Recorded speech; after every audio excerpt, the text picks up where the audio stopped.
Listen, what's going on, everybody? This is the motherfucking Cannabis Couch here on Kaotic Radio. We're brought to you by the TerpHouse and Cheapest Hydro.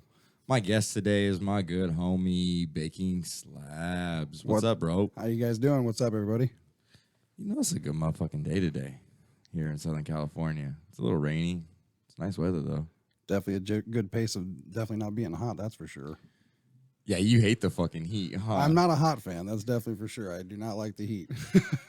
Man, first time I rode in this motherfucker's car, it was like cold as shit outside. He's got both windows down. We're doing 90 miles an hour. I was like, you motherfucker, I am skinny. I'm like, dude, we need to get you fed real quick. That way you can survive the drive. He was looking over at me. I'm in a sweater and I'm still shivering. And he's like in a short sleeve shirt. Like, what, bitch? Hey, you know, when you're a big guy, dude, you can handle the cold. It's all good. I know. But you know what, though? It's all good because it's Southern California and the summer's coming. And my little skinny ass is going to love the beach. So. No, hey, when you got the water, when you're at say you're in Havasu or at the beach, hey, it's all good. But when you are not, and you're out here in the desert, you're like, oh my god, because that's pretty much the landscape out here is pretty much desert. So yeah, we fry out here.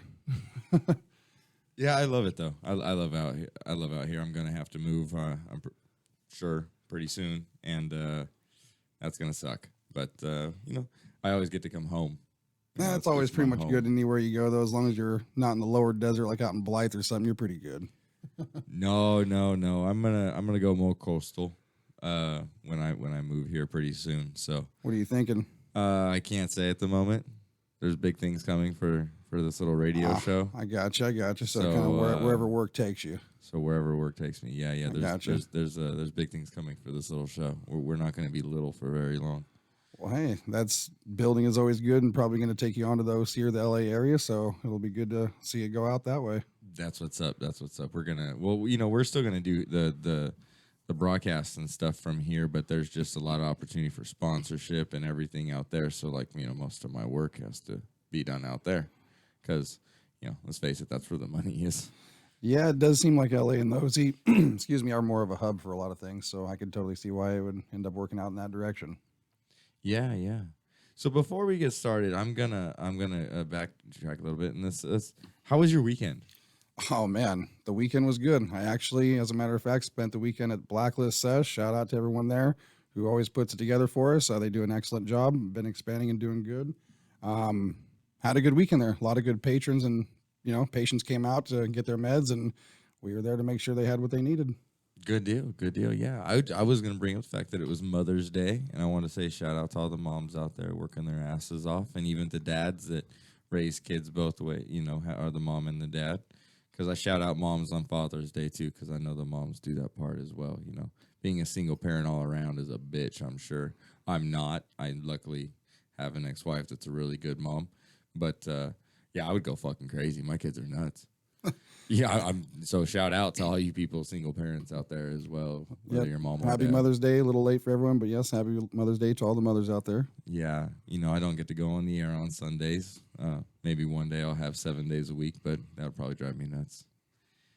But I just want to say shout out to all the moms out there. I had a really, really wonderful weekend as well.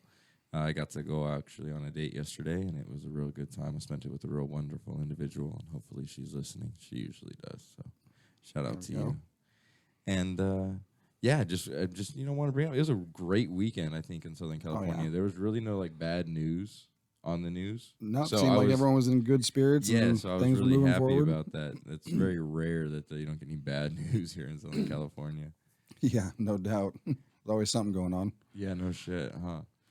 Well, the topic of today's show is cannabis extraction and where it started and where it is now. And we've had a show already on old school hash, and that's kind of where cannabis extraction started. And we kind of got up into just really started to talk about bubble bags in that show.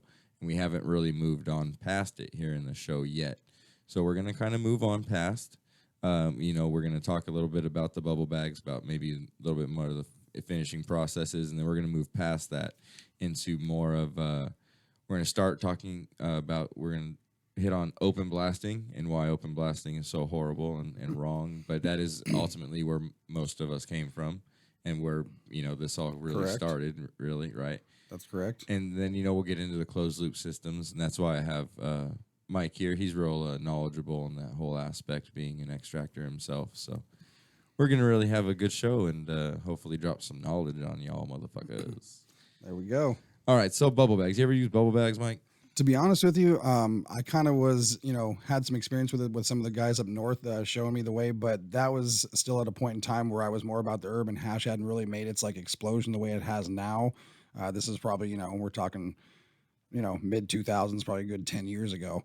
So I didn't really have a chance to use them myself because by the time I had gotten super interested in it, it was already about, crumbles, and shatter was making its, kind of more or less its bigger debut to like the open public. So I kind of already was on that, note instead of the old school stuff, because the new school stuff was just emerging. So just like you were saying, I kind of started just like everybody else, not knowing how unsafe and how nasty it was to not distill the butane and just use cans, whatever you can get from the smoke shop, but everybody just, had, if you don't have the knowledge on something, how do you know you're doing it wrong or whatever have you? So as things have progressed, we worked our way up to a closed loop system, and, so we could better the product and do things a lot better. But like everybody else, though, it once was glass tubes, and butane cans, not proud of it, but it's the truth.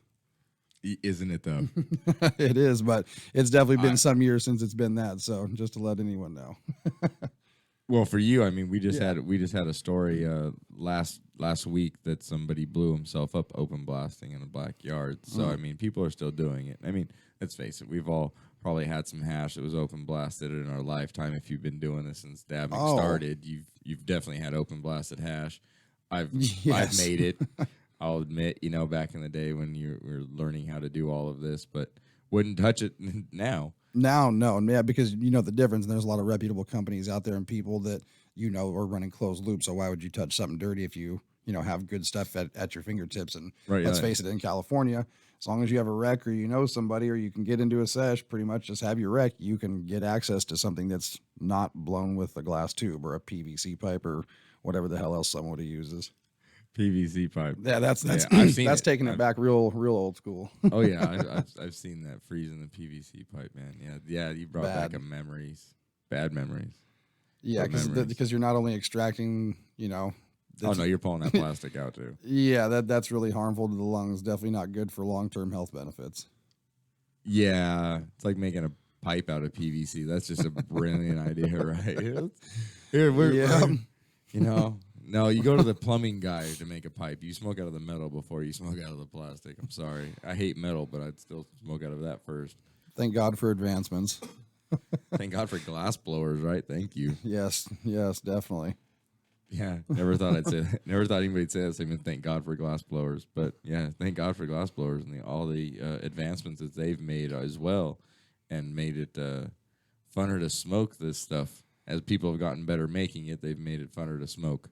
In all reality, the knowledge has always been there. I mean, they use, to my knowledge, they use butane and other solvents to extract, like even lavender from closed loop systems. It's not until that someone had the bright idea, like, hey, let's, put some herb in there, that, the idea came out to the open public and the market. So it's probably only been around, I would say, to the best of my memory, open blasting becoming available to the public to where it's been kind of a common thing. I would say about 2010 to 12, wouldn't you say, give or take? Yeah. So I'd say it got good around like 14, 15. Yeah. Definitely more people were coming with the knowledge, and a lot of it too is with extractions. Is no matter if it's a glass tube, a PVC pipe, which I don't recommend either, but still good in, good out. If you have good material from good genetics, good phenotypes by a grower who's well knowledged, it's going to come out good. It may not be safe if it's done with a PVC pipe, but it'll still be of good color, good quality, good terpene smell, but just not safe for consumption. So people have definitely learned, like you said before, there's still some people caught up in the past, still doing the old school methods, but it's basically because it's economics. They can't afford to buy the new stuff. Either that or they just don't care enough, and they don't have enough material to spend all those thousands of dollars on a system because they don't have enough material to run through there to make it worth spending all that money. Right. And since we're hitting on the affordability, I'm going to bring this up that we're actually going to have a company here on the show that makes the closed loop systems and all that and sells them. And and sells the other equipment too, which we're going to get into here in a couple of minutes. Who's that? Who are you going to have on, by the way? I'm not going to mention it yet. Okay. We'll leave it a secret. Well, they haven't said 100% yes. I talked to the guy. It's like, yeah. Okay. Until the ink's dry, I'm not going to say. Because one way or another, I'm going to have a company on that does this. You know what I mean? But maybe not the company I'm talking to right now. You feel me? We'll talk off there, and then if those individuals don't end up working out for whatever reason, I could talk to some people that I know. They would probably totally down to do that. Good deal. I might want them on just for the same. You know what I mean? I like different opinions and things like that too. I'm about the facts, but at the same time, people's opinions that have been in this game for a long time do actually mean something. Yeah, these people are definitely well knowledged in the Southern California area. They know a lot of people. Their systems. I mean, I personally use them myself, and good deal. Baking Slabs put out a lot of slabs, through their system. Many others do. It's just like any other thing. It's like car brands. A lot of people have Toyota. A lot of people have this, that, or the other. There's a lot of there's a lot of good brands out there, and they're everywhere. It just depends on preference, and it's just like growing nutrients. It's kind of like what you remember starting out with, you kind of end up sticking with because it's what you started out with. So I guess it just depends on your demographic, where you're at, and what shop might be closest to you that sells that kind of stuff. Yeah, definitely. If it works, don't fix it.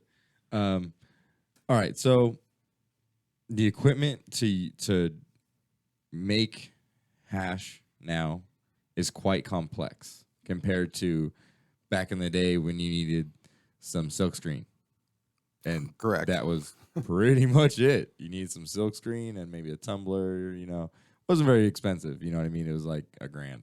Well, now it's basically you have to have your full closed loop system, which consists of many different parts, columns, tubes, steel braided lines, et cetera, your recovery pumps, just multitudes of different stuff, but, and then ultimately your ovens, there's multiple brands, but probably the biggest being Across International out there. They definitely probably have the biggest name in the oven business, to get everything purged out and cleaned, to purge it of residual solvents. So, yeah, there's like a lot of, like I said, a lot of different brands and companies out there, but it definitely has gotten more complex with the closed loop system. But for safety purposes, for cleanliness purposes, because what you can do closed loop versus like say using cans is you can distill. When you get a can that's made by a company that's designed for cannabis extracts, you're getting a better quality butane, higher quality butane, then you distill it through the closed loop system dry with nothing in there, and that cleans it, which means you're running a cleaner solvent through your material to begin with. So you're starting on a better foundation doing it that way, as opposed to just plugging up a can of Newport to a glass tube and press and go. Hey, there's a trick of the trade I wasn't expecting him to give away. Well, no, that's not really a trick of the trade. It's just one of those things that most new people don't know it.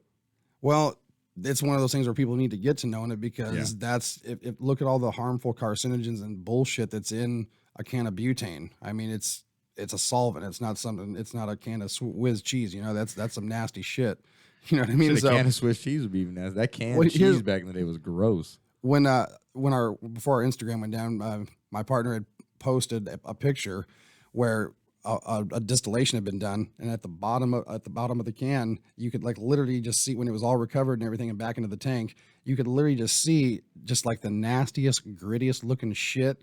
It almost like resembled like the type of stuff you'd see if you had like metal shavings in the bottom of your oil after an oil change. If you threw rods and pistons and screwed your motor all up. I mean, I don't want that in my meds, and I'm sure nobody else does either. No, definitely I don't. If you don't distill and you don't take those proper measures, you're not going to get a clean meds, So right.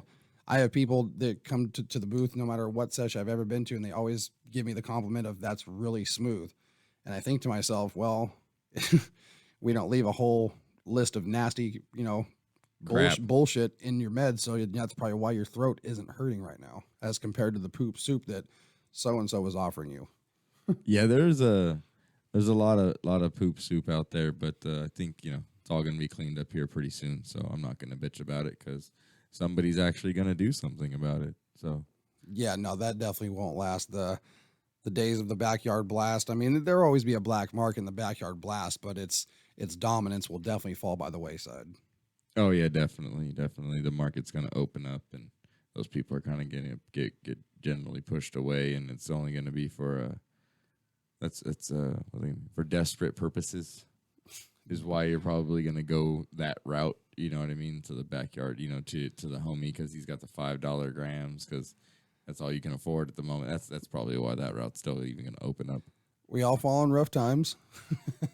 You know, those $5 grams. Just ugh, I'd almost rather just not smoke than inhale a bunch of shit that's gonna make my throat hurt for the next couple hours. Yeah, I'm glad I got homies like you. Hey, not everyone lives in California, or even or some people that even live in California still only have the option of going to some type of clinic or calling some type of delivery service. And then when you deal with them, you never know what unreputable people they're getting their meds from to resell to the patients. So that's where the pick and the choosing, and like you said, knowing somebody who does do their distillation and does, take the proper measures to not put out crappy meds, that's what you got to find and seek out. Yeah, definitely. It's gonna get a lot better, but right now, unfortunately, I see the gold rush. I've walked around a few sessions, and it's not just pertaining to one sesh. There's multiple of them, and the people throwing the sessions don't know the quality of the material. The people, you hit them up and you're like, hey, I want to buy a booth, and they're like, yeah, cool. Do you have a thing? And then they kind of check you out, make sure you're cool and reputable, but at the same point, they're trying to sell a booth, so they don't know if you're going to show up with crap, but Well, here's the problem: the people at the sessions, and I'm not trying to say this to defend them, but this is just real talk. They have a lot of things to worry about. Should they quality control check more people? Based on some of the ones I've seen, yes, have some of them, maybe not, but yeah, I've definitely seen some stuff coming from certain farms and certain people at certain sessions that I'll remain nameless because I don't no drama, but definitely seen some poop soup looking shit where I'm like, why did you let this guy in here to vend this to the patients that are going to be coming through that are responsible for your reputation? Not good. But at the same time, they have to worry about the whatever place they're renting and making sure that all the things are paid for to make the event possible. So it's a catch-22. It's a catch-20. Yeah, it's hard to make everybody happy in this world, and the people that run the sessions are no different than anybody else. So they're trying to make everyone happy and facilitate everyone's needs. So we got to bear with them and just try to be cool about it. But at the same time, it makes your shit look better. Smoke weed every day. Oh, motherfucker. It is that time, everybody. I hope you are sparking one up. If you're not, it must be 420. Oh, yeah. Fuck yeah, it is. How the time flies. How the time flies when you're just sitting around talking about getting high. Why does equipment have to be so expensive, man? Why can't we just burn one right here? What the fuck? Yeah, dude, we would fuck these mics up. Oh, dude, if I was in here for a week straight, nothing would work. Oh, yeah, no way. Mike right there would fucking kill us. Yeah, we don't want any of that, man. Yeah, he won't even step in this place because he knows he has to take a dab or a rip if he does. Yes, yep. During the show. Oh, you know about that too? I was privy to that info, bro. Because I'm going to be the one that puts you on your knees, man, that gets you dabbed out. Shit. Half-gram glob, son. I ain't smoked for 30 years. You're a big fella. Yeah, 30 years those been. It would take him a mini It's dab. like riding a bike, bro. You'll be fine. Be fine? It's like sex. You never forget how to function. Oh, no, sex changes, my friend. Sex changes. Huh? It's in, it's out, and then it's over. What the fuck? How does that change? It changes. You're not that old. You didn't experience like the 70s bush and then go bald. I mean, that could have been the only change you experienced with that one. What happened? Nah, man, I have to teach you guys. We come back on Sex Talk. We talk about it. No, hold on. This is my radio show. We can do whatever the fuck I want. You can go ahead. Oh, we are changing the channel. Sex Talk Thursday nights from 9 to 10. You should come back and talk to them. Fucking A, I'm going. You learn a lot with them, dude. Learn a lot with them. Is it dudes? Yeah, they have a lot of guests though. Porn stars and all kinds of shit. How the fuck did we not know about this? And it's on this radio Why are you station? hiding this from us? Yeah, fuck you. It's on the fucking schedule. Don't fucking look at that thing. We got high and we don't read past our time, bro. Oh, I look at the next person. You gotta so I can point it show. out to us, man. We feel like we've been left in the cold here. All right, here. Can you read? Here we go. It's right there. Bam. Yeah, I can fucking Bro, read. I got glasses on. I can't even see for shit. Jesus Christ, dude. Yeah, Thursday nights, man. 9 to 10, I believe it. Dude, I'm gonna start hitting those fools up. Like, what guest you got on? Right. No, I'm just kidding. I'm a nice man now. I can't do that shit. You're a good guy. No, I really can't. Like, fuck, I gotta grow up. I can't do that shit. I would love to. Get some porn stars on the show. Not on this show. Why not? Why not? Huh? They like. That is Hey. like the exact opposite image I honestly want for cannabis. Why would I portray Yeah. that here? To be honest, I'm like just being real with you. Yeah. Yeah, but what image is that though? Because they use them everywhere. For Okay, everything. yeah, but the thing is that there are sex car sells, shows all the time. sex sells in every industry, right? But I don't want some hot chick to sell some fucking poop soup. I'd rather just sell itself and have some like nice golden slabs out there than some hot bitch next to some shit. And she's like, "You want a dab?" And some guy just wants to look at her tits, so he takes a dab. Like, fuck you, bitch, get out of here. Have you seen a Carl's Jr. commercial? That's all they fucking use. Dude, because their burgers suck. Dude, they have poop soup. Don't you get it? See? Made my fucking point for me. We love Carl's Jr. here at Kaotic Radio. I mean, I'm not saying I don't eat it, but I try not to. You know, and I'm not saying I don't do poop soup dabs every now and then when I'm really fucked up, but I try I not pass to. up Carl's Jr. for some In-N-Out any day, though. You feel Fucking me? Oh, A, I yeah, love Southern oh, yeah. California. Right? Dude, Five Guys tries to come in here. Get the fuck out. Steak and Shake. Get the fuck out. This is In-N-Out territory, bitches. Hey, there's a Five Guy right up the street right here. Yeah, get the fuck out. Okay, you will go tell him right now. We'll see how long they last. The one in Moval fucking closed. Did they really? Fuck yeah, they did. Get the fuck out. This is fucking In-N-Out. Get the fuck out. Get the Bro, fuck you out. cannot open up a mile from an In-N-Out and expect to have business. These fools open up like 2 miles from an In-N-Out and expect that they're going to have business. No, In-N-Out had to buy the lot next door just to expand their parking lot. Yeah, for real, right? Okay? Like, you don't fuck with In-N-Out. No, I didn't have to do Not, shit. not here. Not down here. This is their neighborhood, that's for sure. That's why their line is just out the Every street, 1 Dude, o'clock and in the At morning. every location. And you want to know what's Right, funny? every location. When they're coming out and they're blocking traffic, you notice nobody gets a ticket. Cops fucking drive right by. Yeah. Like, nope, it's In-N-Out. Who the fuck cares? Right? They're like, well, no shit. I block traffic to get a fucking double combo. You know what I mean? I've So, seen hey, a go cop ahead. actually cut everybody off and go inside. A motorcycle cop. He cut everybody off and went inside. Oh, I believe it. When I was a kid, I saw it. I was like, you little motherfucker. Hey, there's rules around the in and out world, man. Shit, there's rules with police. You just don't fuck with them. I mean, they kind of win. Just a little bit. Just a little bit. Yeah, I fought the law and the law won. I've done that, unfortunately. Shit. Man, you know, and hey, speaking of back to the topic, though, speaking of the cannabis extractions, man, I cannot wait for the 2017 chalice, man. Oh, fucking A. Bro, that's going to be epic. That is going to be, you know, I don't want to spoil anything, but Dougie, you know, definitely said there was a few people he was working on that were, you know, let's just say upscale and definitely everyone would want to see. Let's just put it that way. See, I can't mention anything either because I've been hanging out at the fucking coffee shop and I've been seeing Yeah. things I shouldn't. Yeah, well, And you I'm know, like, oh man, I got to be quiet as fuck too. got to keep a lid on it. But hey, just if anyone out there is watching that's planning on attending the chalice, just know that this year these guys are definitely, you know, talking about, hey, we're stepping it up, a lot more AC. The groups that are going to be there on point. So Like 75% yeah. of it's AC.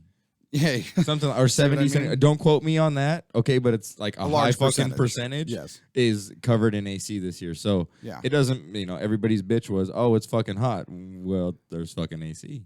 Hey, So you yeah, have no excuse now. they're switching it up, and believe it or not, for some odd reason, a friend of mine even pointed out it's actually not that bad up in the upper desert in Victorville. So No. probably not even as bad as San Bernardino, where the NOS where it was normally held at in the past. So if you guys are going to be attending and have some time in July, definitely get up to Chalice. There's going to be every vendor, like big, small, you name it, in the middle.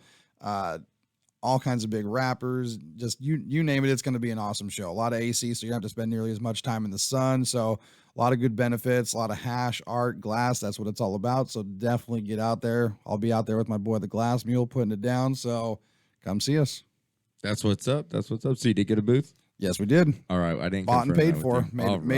Made sure we confirmed it because they were showing us how fast they were selling out and showing us the grid of everything. And I was like, oh damn! If we do not get on this soon, we're going to be left in a corner where we probably don't want to be. So let's go ahead and pay for this now. Yeah, I remember when we were talking about when you first got the info. I was like, dude, you better get on this. And you're like, yeah, I know, fuck. Why don't do it now? I didn't waste time. I went over there and talked to Dougie, and I was like, yo, straight up, like, what's the projected time of, like, you know, us not being able to get an AC lounge booth? And he turns to his boy and he's like, yo, how long we looking? He's like, 2 to 3 weeks. I'm like, okay, let's do this. Yeah, let's pull the it's trigger done. on this one and get this It handled. was done. And the Glass Mule, he's a good guy. He was recently at a party, I believe, that the Hitman Coffee Shop threw. So he was there and selling his glass and showcasing his stuff and whatnot. I saw it. It was pretty nice. I believe he was doing the carb caps and timers and or dropping. Yes, Me and exactly. him had gone out there to, you know, take some timers out there at the shop, and so that way they could, you know, be out there on every table, you know, for all the patients' needs and everyone who walks through there. So Yeah, definitely check them out when you get out there. The rep and early bird, those timers definitely come in handy for the money. They're really cheap. They, are Yeah, those are dope timers. They have a, what is it, 1 minute, 45 seconds, and 30-second timer all in one. And all in one. Yeah, just whatever. It's pretty awesome. Yep, and the sand is UV reactive too. Yeah, and it's all different colors. So if you memorize the colors, which, most stoners just memorize what colors, 1 minute or 30 seconds, 45. Yep. So then you just know what color to go off of for each individual nail you have, or, however you're doing it.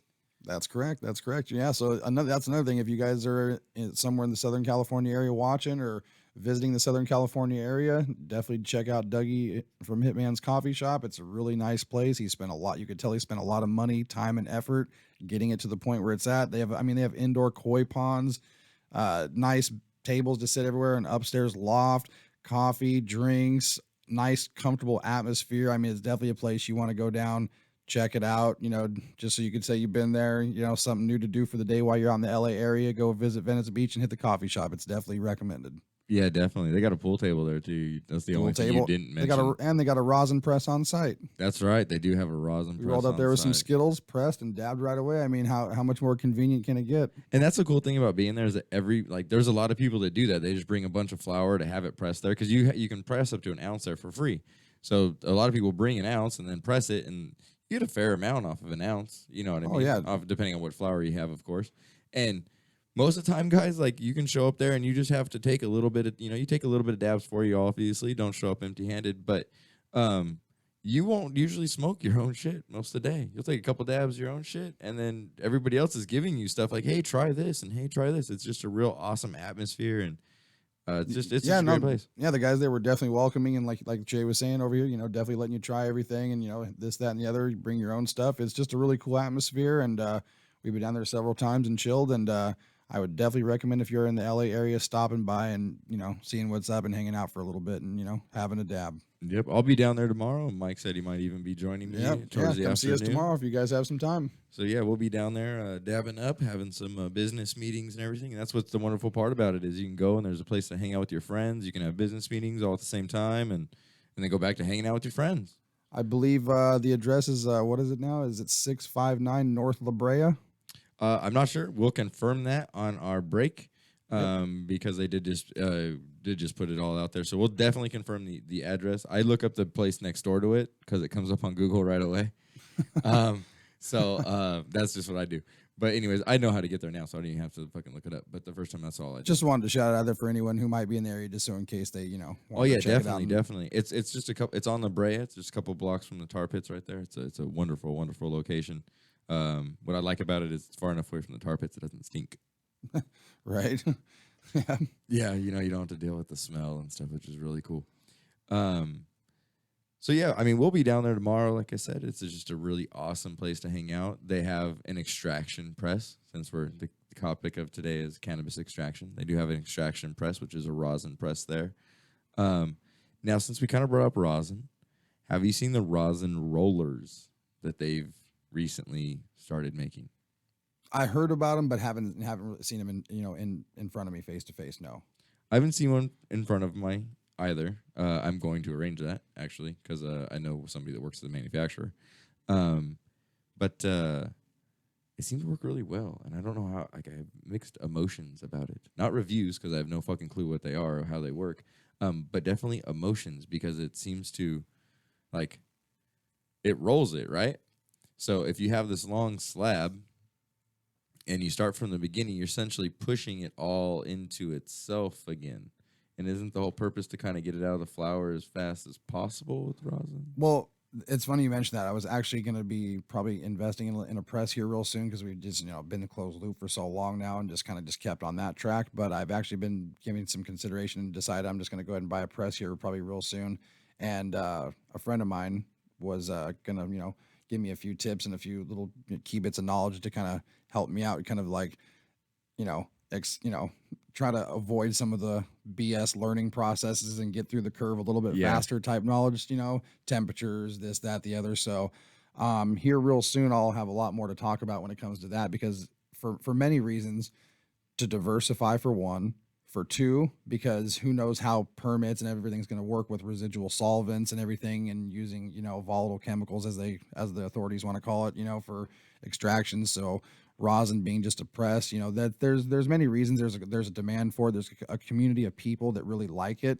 So why not diversify and please those people and, just have one more consistency to add to the list is kind of what I've been thinking. So look for some baking slabs rosin coming up here in the near future. Boom. I cannot fucking wait to try that, to be quite honest with you. And wait till we get all the different genetics out there. I mean, that Clementine and that Skittles, Shit. and that Sherbert and all kinds of good looking stuff is going to be definitely hitting it on the press. So be looking out for that. That's for damn sure. Oh, I will be. I'll be blowing up your phone. If I see that the press, idea. If I see that press, I'm like, yo, motherfucker, what's up? You want to chill? It's coming. It's coming. When I get my mind on something, I'm like, it needs to happen. I pretty much always follow through with stuff like that and always end up doing it, because it's like I said, there's a strong need for it, for just many purposes. So it's definitely going to happen. That's what's up. I'm happy to hear that because you make a good product and you take the time, you know what I mean, to research and do good R&D. It's a lot of different things. It's not just one thing. It's getting good packaging. It's having good paper. We buy nothing but Oil Slick brand paper. That's industry brand paper. Just like a house, if you build it with a good foundation and build it correctly all the way through, it's going to be good. So the growers that we work with have good genetics. These guys are really on point with their gardens. We make sure there's no water leaf, stem, distilling the butane. There's a lot of proper steps, that the growers have to take before we can even make something worth a shit. So it's not just one person. It's a team effort. I would hate to ever try to sit there and, in any way try to take any kind of credit all to myself when it's definitely a team effort. Yeah, that's what's up. It does. Everything in this industry takes a team. I mean, hell yeah, it does. Everything does. It's time consuming. Yeah, nobody built themselves. Your friends helped you, and that's part of your team. And of course, or one way or another, somebody had your back. Together, everyone accomplishes more. Yeah, I mean, there's always somebody at the helm of things, no doubt. But right. Anyone that I've ever met that's successful in this business, whether they be a delivery service owner, or storefront owner or grower or extractor, this, that, whatever have you, edible company, whatever, anywhere in between. There's never just one guy running the show, super successful, that, I haven't seen it yet. There's always some, a wife, a friend, a partner of some sorts helping that individual out or more, Definitely. or a team of people. So yeah, good luck trying to had some successful business all with one individual. Yeah, it's not going to happen. You have to have No. people behind you. And to have confirmation on the Hitman Coffee Shop is 659 South La Brea, Los Angeles, California. Okay. And it is one of the premier spots to have some cannabis. Oh, I couldn't agree more. It's more or less just the atmosphere too. Like, I mean, you walk to the back, there's like a smoking area for like the flowers so it doesn't, stink up the shop or whatever. And then you could, the dabs are all inside with the art and the glass and everything. It's just, he created a really chill, relaxed atmosphere that, it's kind of like being in a casino. You don't even know what time it is after a while. You're like, been there for a while. You're like, what the hell? 3 hours have gone by. It seems like 10 minutes. Oh, doesn't it though? Okay. I just thought of something, bro. And in today's society, this shit fits. He created a safe place for stoners. I would have to say it's definitely a little stoner sanctuary, no doubt. He definitely created a nice little spot, and they have a membership if you want to go there and like, if you're in the LA area a lot or live in the area, how convenient is that? You have a place to go that has Wi-Fi, pool table, open atmosphere. You can bring food in from outside and they don't say a word to you. It's all good to go. I mean, it's pretty inviting. Yeah, as long as you clean up after yourself and you're not messy or anything, it's act like As it's your goes for best anywhere. friend's house, yeah, and then everything's good. Every time we go there, we end up going and grabbing some food and coming back and sitting upstairs on the couches. And the best part I love about it is that you don't have to carry your glass around. Yeah, people bring their glass to showcase it and whatnot, but you don't have to. They have glass there that it's provided for you. So you just walk in with some THC. There's literally everything. There's dabbers, there's carb caps, there's timers, there's glass, there's torches. You just have to bring the product. That's one thing that I did forget to mention that I think that Dougie kind of even took another step further when it pertains to the coffee shop is he takes prototypes, of like say the first 1, 2, or 3 of like rigs that not even the public or these major distributors that sell his product have even seen yet. And you're over here, getting to rip something that's totally new, totally badass. And I think that in itself is just pretty cool that you're getting to experience that. Oh yeah, that is one of the awesome parts. I remember being in there, and they're like, "You can't take a picture of that." So I took a picture of it. But you can rip the shit out of it, but you just can't take a picture. I did take a picture of it anyways, and actually, I took a picture of it with a baking slabs thing underneath it. But I can't throw post me in the mix. But I can't post it. Yeah, he had nothing to do with that. Anybody that's gonna get mad about the fact that I took a picture, but I haven't posted or nothing. It was for my own personal, like look at where I was. You know what I mean? Even we have to look back sometimes. I'm like, this is what's up. This is what's up. So it's a wonderful spot to go. And Agreed. like I said, we're going to be there. I go there all the time to be able to have business meetings and have a good old time and smoke some really good cannabis extract. That's right. That's what's up. Everybody generally has some good cannabis extract. You'll run into some really high-level people there that own companies, and they're just so giving because you're there, and it's just that kind of atmosphere. And they're just like, no, here, try this. There's no sales or anything of any type of cannabis on the premises. So everybody's just giving it away, which is completely legal. Yeah, so awesome. yeah, definitely want to point that out. It is not a dispensary. It's definitely just a smoke lounge and a place to kind of just chill and vibe out and everything. But definitely worth stopping by to see it at least for the one time and getting to see what he put down out there off La Brea and just experience LA. If you're in the town, if you're a local, then you already know what time it is. Yeah. All right, we got to get to break here on the Cannabis Couch. We're going to run out and dab like a motherfucker and then come on back. So why don't you all stick with us? We love having you here on the Cannabis Couch. We'll be right back. Another weed song from me, burning more trees than Cheech Chong.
did before. I've said that before. I'm gonna stop that fucking story right there. Before it goes any further.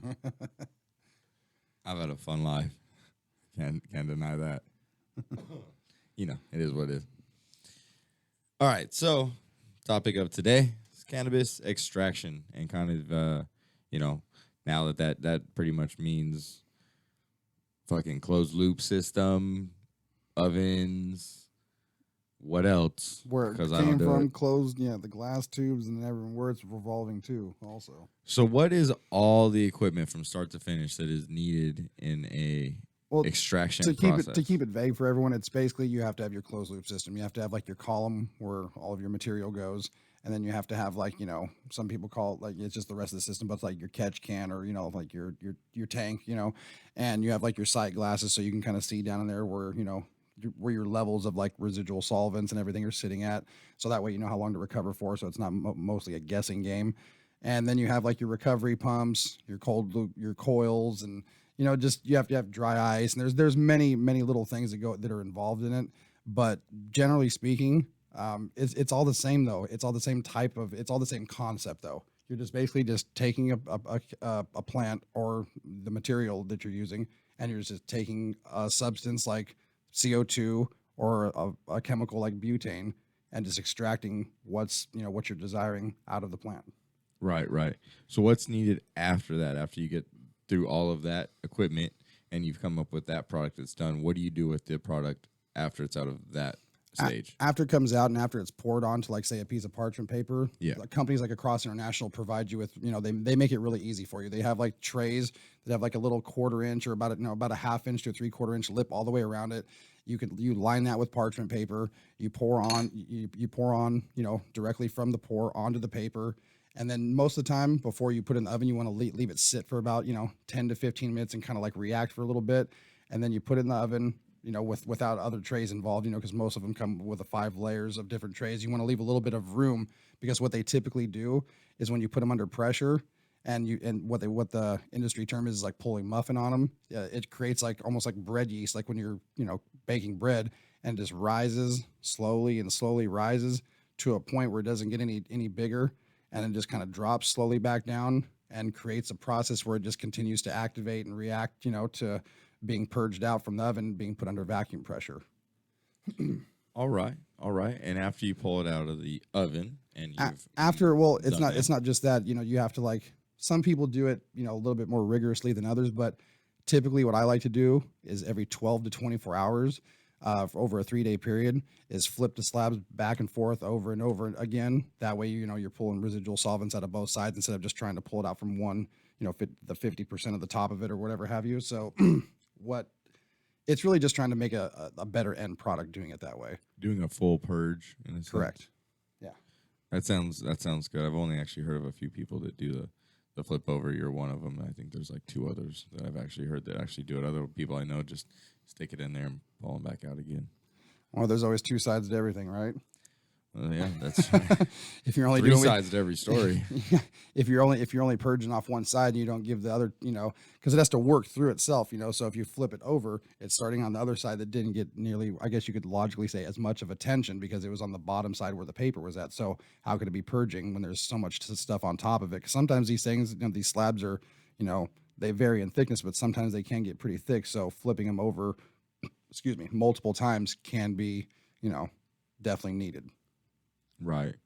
Well, obviously you've seen a need for it. That's why you do it. Well, and I've had your product, so it's needed. Well, there's parts per million of how much butane is in a product. So, and it could be tested, after so many days. Some of them can test as 0.06%, which, by like Food and Drug Administration standards for like our food is considerably low, considering all the pesticides and bullshit that are on our food that we consume every day, and GMOs and all kinds of other saturated this and that. So to be able to get the product down that low is good for human consumption, basically, is what I'm saying. Right. So, And yours is good for human consumption, I'll vouch. I've definitely never had a problem with it myself. Yeah, it does its job. I'm pretty stoned right now. But kind of like we were saying a minute ago, after it's out of the oven and it's done its full, couple day process in the oven, it's pretty much ready after that just to be broke up in small increments for, half gram, Or sales. as the kids do now, the 7-gram slab dabs. Yeah, I don't know about those anymore. I like my throat where it's at. I only got one of them. Yeah, for real. There is a such thing as overdoing it. Dude, you're gonna see those kids. Those kids are gonna get holes cut in their throats later on in life because they're going to be the ones that get emphysema just from inhaling that much. Like that's what you That's all all- getting it fucked up and be walking around with this and you're. Yeah, cannabis is a good thing, but just like anything else in life, in moderation. You don't want to do smoke so much that your throat has to get scraped like a bong. Well, yeah, cannabis is a good thing, but I mean, smoking itself is a bad thing. Well, yeah. That's why there's multiple ways to ingest cannabis. Eating it, there's suppositories now, like Eddie Funkster West Coast is making any as option 2 for the vaginal. There's tinctures, there's drinks, there's multiple ways to ingest it. So you don't just have to smoke it because smoking itself is bad. I'm not saying I don't. I smoke it every single day, but it's not the healthiest way to ingest Most this definitely. healthy medicine.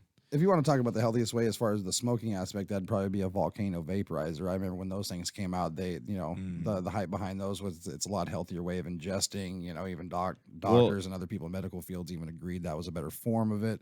But then there's edibles and other ways. But let's face it, nothing hits you like a big old fat hooter of some bomb flour or a really good fucking dab. Yeah, that's straight up.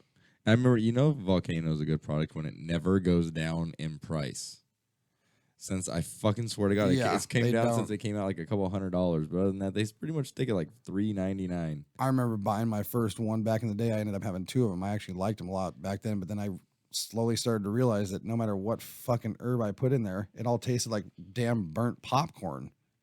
And nothing, you were like, oh, that's granddaddy, or that's this, or that's that. It was just, You burn it too hot. that's some fucking vaporized herb, no doubt. Yeah, it did and I all- just kind of was like, fuck this thing. It did almost make everything taste the same after a while. I wasn't- That's why I like bong tokes. Say- It tastes different. Yeah, safer it may be, but on the flavor department, which is, in my opinion, pretty important, not feeling it.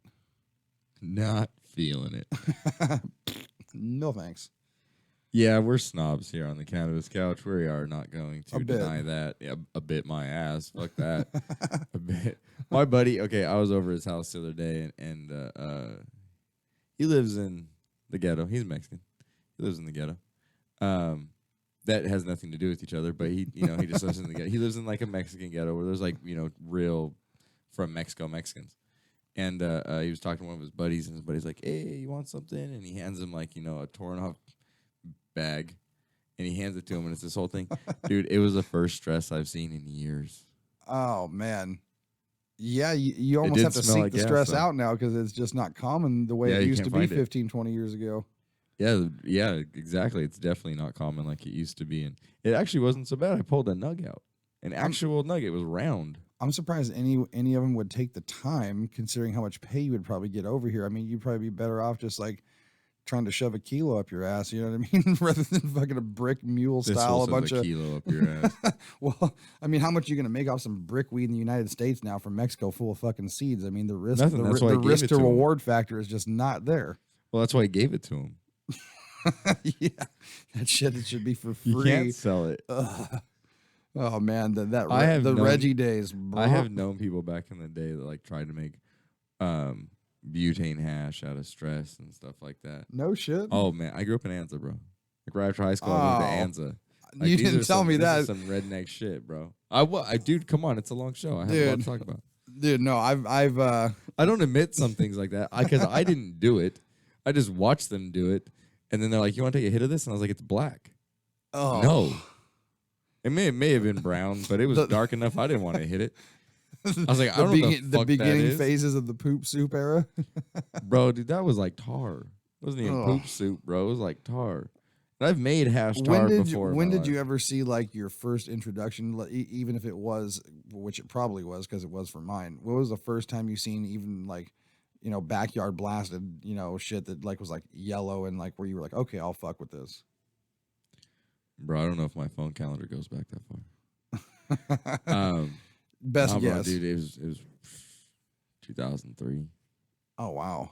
Yeah, I'd say the first time I saw some stuff that I knew was like a wax that where I was like, okay, this is a dab. This is what's going down. Was what's the place? It was right there on the Venice boardwalk, Medical Kush Beach Club or whatever. Yeah, the one where you can go upstairs and take dabs. Correct. That I was love the that one. place. I went up there for the first time and like I'd heard about it and they had it going on there and I'm going, what the fuck is this? And Right on I knew what Venice old school Beach. hash was, so I'm like, all right, let's do a dab. And I remember at the time they were charging $5 a dab. Me and my boys that were in there were like, oh yeah, let's go next door and get some, get a dab after we get our flowers and everything.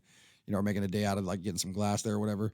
And oh man, I definitely remember that one. I took a rip out of that and I was like walking down the Venice boardwalk like, what the fuck are we even here for? Like just baked out of my mind, like where's the slices of fucking pizza? Yeah, well, you can definitely find that on Venice. and find it I did. Since you brought up Venice, actually, somebody just tagged up Tommy Chong real big on there. You put Chong and then like Chong's face and On one of those walls that you're allowed to tag on if you get the city permit and all that Yeah, shit. yeah, That's been like exactly. that's like fucking 5 feet of like layered tag on it. oh yeah, but he like did a nice one. I don't think this one's getting covered. It's Tommy Chong.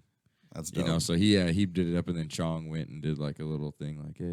I've always seen some cool people when I've been down there. I remember one time I was just rolling down there on a random ass day and I seen Jack Black doing some filming for one of his movies that he's done and I got a job down there once, just walking down the street. random as fuck. You never know what's gonna go down there in Venice, dude. I saw a homie and he was like, yo, I need help. I was like, yo, what's up, dude? I'm down here. I'm with it, dude. Yeah, put me on. I'm down here. Fuck it. Yeah. No, that place is Because a trip. I loved it because that was back in the day when you only had to be 18, Yeah. right? Like it is now. But kids are going to lose that. But yeah, man, I was 19 years old walking down the Venice boardwalk. My buddy was like, hey, you need a job? And I was like, no, but what are you doing? I don't necessarily need a job, but is it fun? I might join in. Am I going to get paid What was for the fun? job? Selling bud. Oh shit! Hey, That's what I was doing anyways, right? Yeah, no. What bud tending at one of the places Yeah. down there? Oh, okay. Yeah, it was one of the first. It was one of like the little first spots I did. No, it wasn't in Venice Beach though. But he just recruited. Yeah, I you saw there for him. some I other just saw spot. him Yeah, there. yeah. And then so it was for another spot. Like it was one of the first spots. It was super ghetto spot that I used to like. It was bad, right? But it was cool because it taught me like Gave Yeah. you the basis of what to go on. yeah. I little opened my own like not shortly after that because like he was like, oh yeah, this is how you do it. I was like, is this fucking easy? He's like, yeah, and I was like, oh shit, I got money. Fuck, let's do it. Yeah, but That was a wrong decision, kids. I'm trying to think of like what year that was. I'm sitting there trying to like date it back, and it's like, man, I think that probably was. I mean, you can't really count like. Remember, like old school honey oil. People come up with little fucking vials like they say, oh, it's honey oil. I'm like, looking back now on a real dab, I'm like, man, that shit was some weak bullshit. You know what I mean? Like whatever the hell it was. But I'd say Well, the it could've first time been- it was a real dab was probably about 2004, 2006. I don't know, somewhere in that time frame. And man, but it probably didn't really get cracking though. I'd say till dabs became a regular thing for me until about 2011. Oh yeah. So that was. See, I smoked so many dabs I couldn't tell you when I started smoking dabs. I don't know. I have a funny way of remembering shit like that. See, I relate everything off when my kids were born. So if it was before my kids, I'm like, yeah, those dates are going to be a little bit wishy-washy.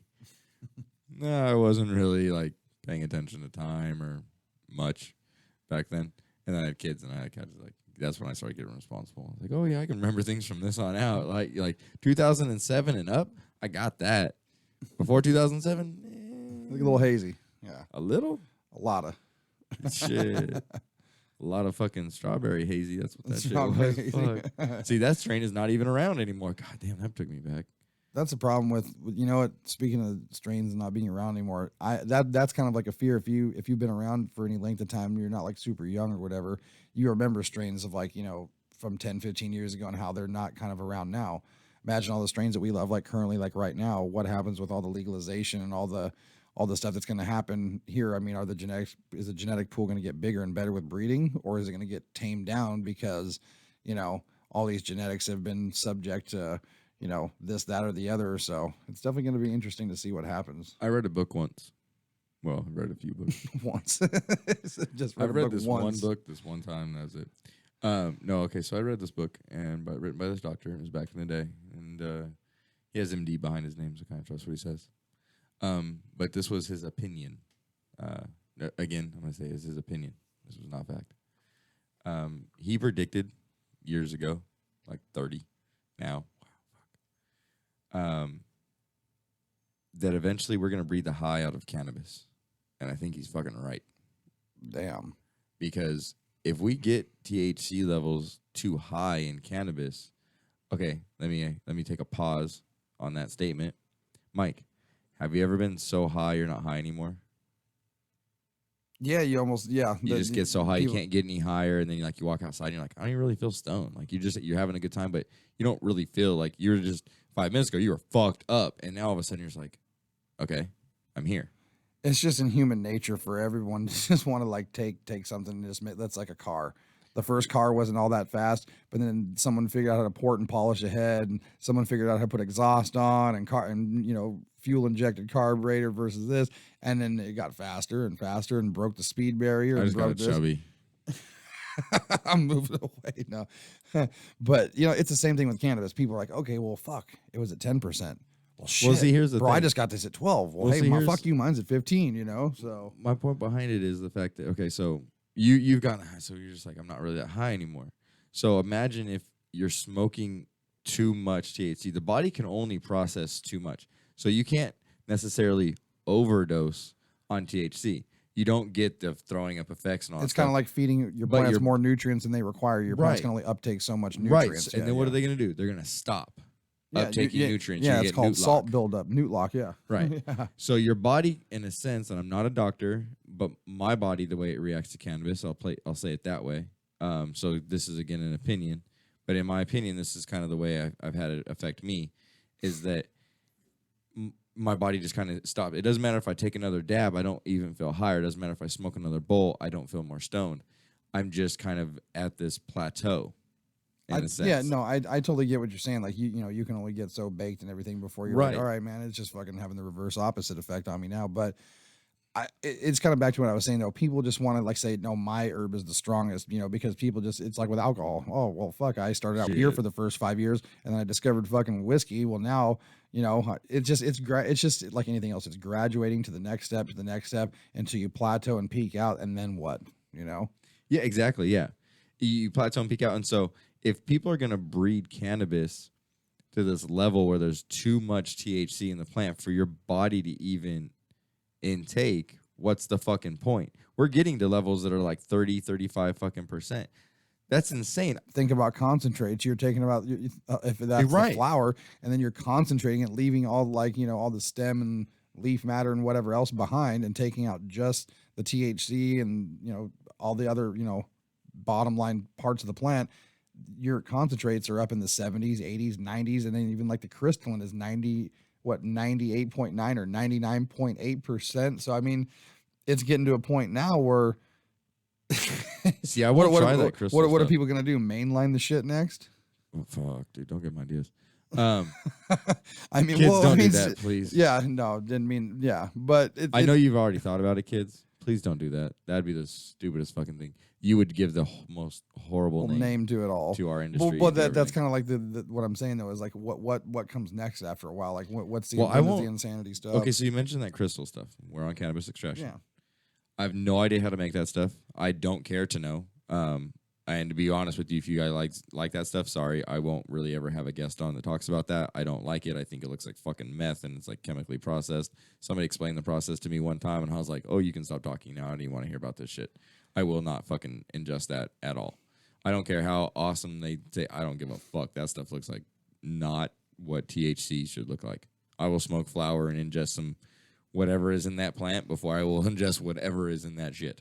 I mean, yeah, that's nasty because really just kind of like with the progression of people learning about how to make safe cannabis extractions, what's going to happen eventually is as legalization rears up and the knowledge is more out there and it's more commonplace, people are going to realize what the cleanest way of smoking is, which I mean, the people that are big in the industry, or people more involved, I should just say in the industry, have the knowledge first, and then it gets passed down to people, your common everyday smoker person. But like, if your grower is growing organically and growing safe without a bunch of pesticides and a bunch of horrible sprays and a bunch of nasty stuff, and you're either rosin pressing it or using ice hash and pressing that, or just smoking organic flowers, I mean that's on a health tip, that's going to be like what people probably should start gravitating more towards if they really are interested, truly interested in smoking safe, good meds for their whatever ails them.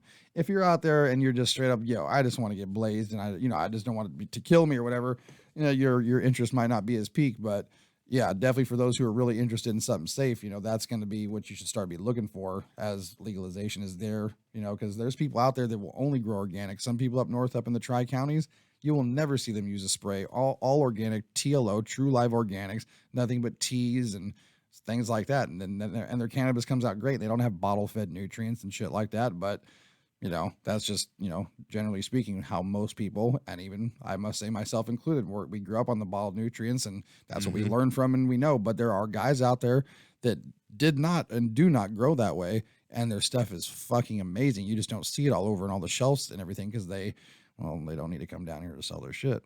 Well, like that, but it's hard. Some of that stuff is not easy to produce on a mass level. A lot of reason that no, people, it's not. Use that, what they use is because it pumps a plant. It makes it easier to produce on a bigger scale. That's something that scares me too, because I'm not saying that weed's bad that they're producing on a big scale. Because when it comes in a test, they have, you can flush cannabis to a certain extent. And I do say to a certain extent, I don't believe you can ever get, everybody's like, oh yeah, you can get, well, nah. No. Because we don't know enough about testing in order to say that you're flushing everything out, because all of a sudden you see these peaks and we don't know what they are. And like, even the Aaron from SC Lab said, there's more research is going in so we know what those peaks are. And so, we can, have more knowledge about this overall. Yeah, no, it's a learning curve for everybody out there. Everyone has to get knowledge from someone before they can pass it down to someone behind them. But it's just going to take time. It's an industry kind of like how the alcohol thing was. It was there, then it was taken back, and then it was given back to the people again. But just like with alcohol, it's going to come with a shit ton of regulations and a whole lot of problems. So it's definitely gonna be a show.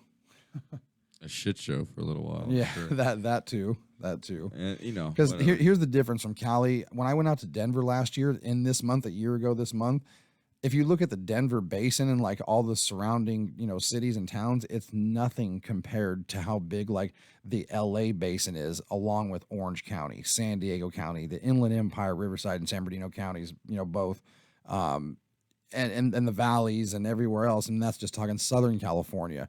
So, and and all that Imperial Valley too. You can't forget about them. So California has so much of a larger base of people, so much more warehouses, so much more to contain. It's gonna be fucking nuts out here. It's because Wild West, bro. Yeah, it's the Wild West. People have more of a the mentality is different out here than it is in Colorado. People out in Colorado are not.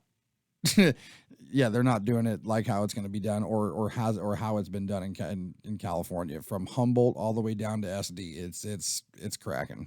See, that scares me, man, because unfortunately people, just like you said, there's going to be people doing it, and there's always going to be black market. Like you mentioned that earlier. Oh yeah, for sure. And there's black market in Colorado. People are gonna a lot of. Okay, so I read an article. I don't know if this is true, that the cops are needing more storage of the cannabis that they're impounding, because they're finding that people aren't just doing 20 plant grows or 30 plant grows or even 50 plant grows anymore. They're doing 1,500. Go big or go home. Yeah, but the thing is that they're doing it illegally. So now under the laws and everything up there, those people are being prosecuted. I mean, and now, like I said, for the storage, they're keeping the cannabis that they're impounding. They're taking this shit seriously to make examples and say, hey, you know what? If you want to do this, then we're going to come after you. We have the rights under this law. Why not just do it correctly? A lot of people are saying it's expensive. We can't. Well, I mean, hey, you gotta follow the fucking law. I don't agree either, but you gotta follow the law. And so that's what I don't want to see here in California. I don't want to see more people, and maybe not more people, but I still don't want to see people going to jail for cannabis. And unfortunately, I do believe that people are going to go to jail for cannabis because, like you said, they're go big or go home. And this is fucking California. Everybody's goddamn mentality is go big or go home. You got to remember, too, but here's one thing people neglect to remember. California and the people even writing the laws here in this state, that it's been this way for how long for so many people. you can't just expect somebody just to change overnight and then give them no option to change. If you take somebody who's been in this business for say half their life, and then all of a sudden you throw all these regulations at them, but don't give them a clear path of how to do it. Well, this individual still has to make a living, So what's he going to do to feed his kids, or I think they've answered that, and I think people need to be more open minded. That's a great point. What happens to the mini growers, and maybe some of them listening right now, who might have 5-10 grand saved up, but the permit just to get started is $50K. You go work for somebody else. Well, what? Somebody's going to have a big farm, and you go work for somebody else. You take your knowledge and you make this thing better. Everybody is going to have to adapt and overcome. And yeah, you don't want to be your own boss. Well, too fucking bad. The world isn't telling you that you can be your own fucking boss at this moment. You don't have it. You don't have it. You get up and you make something of it, no matter the fuck what. So if you got to go to work for somebody else that's doing it, then that's go what work it has for to somebody be. else, Yeah. and that's what's going to happen. There's going to be many job opportunities opening up in the cannabis industry, but people are going to have to be open-minded. You're going to have to take your knowledge and go to a different part of the cannabis industry. I've done it several times. It's fucking fun as hell. Just have the balls to do it. Don't be scared and be like, well, I'm a grower. No, motherfucker. You work in the cannabis industry. Now take your knowledge as a grower and go be a processor at a processing thing with the seed to plant. You know, as a grower, you can be able to look at it and be like, hey, this stuff's fucked up. Right. You know what I mean? Like you can help in that manner. There's all these different jobs that are going to open up. I mean, let's face it, okay? We're going to have 4 years until big industry comes in here and fucking takes over, okay? Because the first year is just like this, like, whatever the fuck I want to call it. So if you get in now and we get in with companies, and we start doing this now as a whole, and all these growers come together and everybody starts taking different positions, and yeah, maybe you don't want to trim weed. Well, you know what? None of us wanted to trim weed. Trimming sucks. But trimming pays the bills. That's McDonald's, why we right? all fucking, hell yeah, it does. It gets surrounded high. So, I mean, come on, people. Open your fucking eyes. If you have to take a step backwards, do it, but stay in the industry. You will be able to take that step forwards again. You know what I mean? That's just how the world works. So get out there and fucking do it. You know what I mean? Like change your perspective of this. There's going to be a lot of jobs opening up. And if you tell me, I've worked in the cannabis industry for years and I can't find a job, well, you didn't work fucking hard enough. This business is definitely a self-driven one. If you don't have like self-motivation and the drive to want to get up and put one foot in front of the other every day, there's a big chance you probably won't make any money in this business or be successful with anything, because it definitely is a self-driven business. There's no boss as of right now that, says, hey, get the fuck up, get this, to where it needs to be and make sure this, gets, turned into revenue, which, keeps things rolling forward. There is nobody like that. So if you can't do it yourself now, you probably will have an even harder time doing it later under somebody else. Exactly. Mm-hmm. I mean, it's, exactly. Everybody has to take direction from somebody at some point, whether you like it or not. Myself, I'm included into that mix like everybody else. Like right now, I don't have to really adhere to some kind of boss, but come next year, the year after, that is probably gonna be a possibility, or a reality. So, like you just said, suck it up, adapt and overcome, everyone. Yep, that's right. We got to get to break here on the Cannabis Couch. We love talking. I mean, that's why we're on Talk Fucking Radio, right? I love this shit, Mike. What do you think?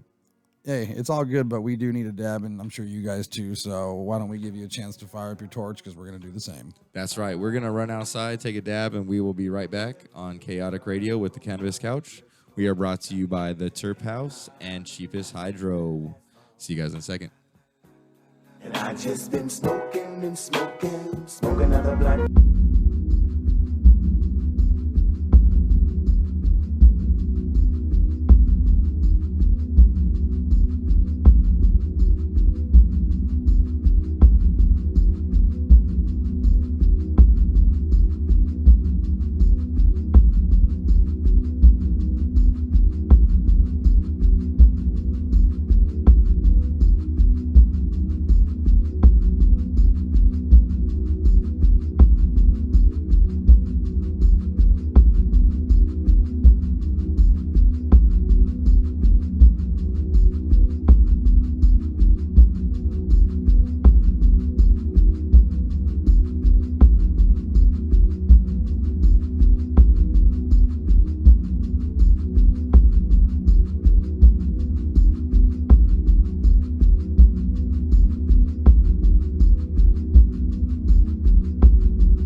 motherfucker. We up in this motherfucker on the Cannabis Couch. Yeah. We got a new guest that dropped in. Why don't you say hi, new guest? What the fuck's up, guys? Yeah, we got Zig from the Zig Zone dropped in to say what's going on. You know, he's the man around here, so we'd love to have him on the show. He's an old stoner, too. He gets all fucked up. It's funny. You know, actually, you guys were talking about making hash earlier. Yeah. So the whole I that's the listen to whole the show. shows. I know. Just want to make sure I we know all you know do. that. You want to know? I'm old school. I can say I'm old school because I'm 49 fucking years old. That's Yeah, old you're school. old school. So if I say back in the day, I mean back in the goddamn day. We're talking the We're not- 70s and the 80s. Yeah. We're not talking World War One. You know, that's fucking ancient times. That's you know what I mean. I'm talking back in the day, old school. You know how we made hash? Pressed, just finger hash. Nope. You know when because you got your bag, right? And then whatever shake was on the bottom, you only save the shake. Right, You kept right. that in your drawer. You kept smoking out of your bong, kept smoking out of your pipe. You know, and then when the resin all built up, you squished that shit out. Took a number 2 pencil, took the eraser off, and just heat it up. Pushed that shit out. When you got enough, you mixed that shake up with the resin. Man, there was your hash. Oh, fuck. Back in the day, What, I am what the not fuck do kidding, you call man. that? when dude? we walked Resin? uphill both ways 10 miles. Is that resin hash? Shit, that's the poor man's fucking hash, man. I was just You gonna get say, anybody- what classification in the texture would you put that under? I've actually seen people, I shit you not, take resin and then soak it in alcohol, right? And then let all that get off and then soak it in alcohol some more and stir it up and all that and then smoke that and be like, oh no, it's like purified.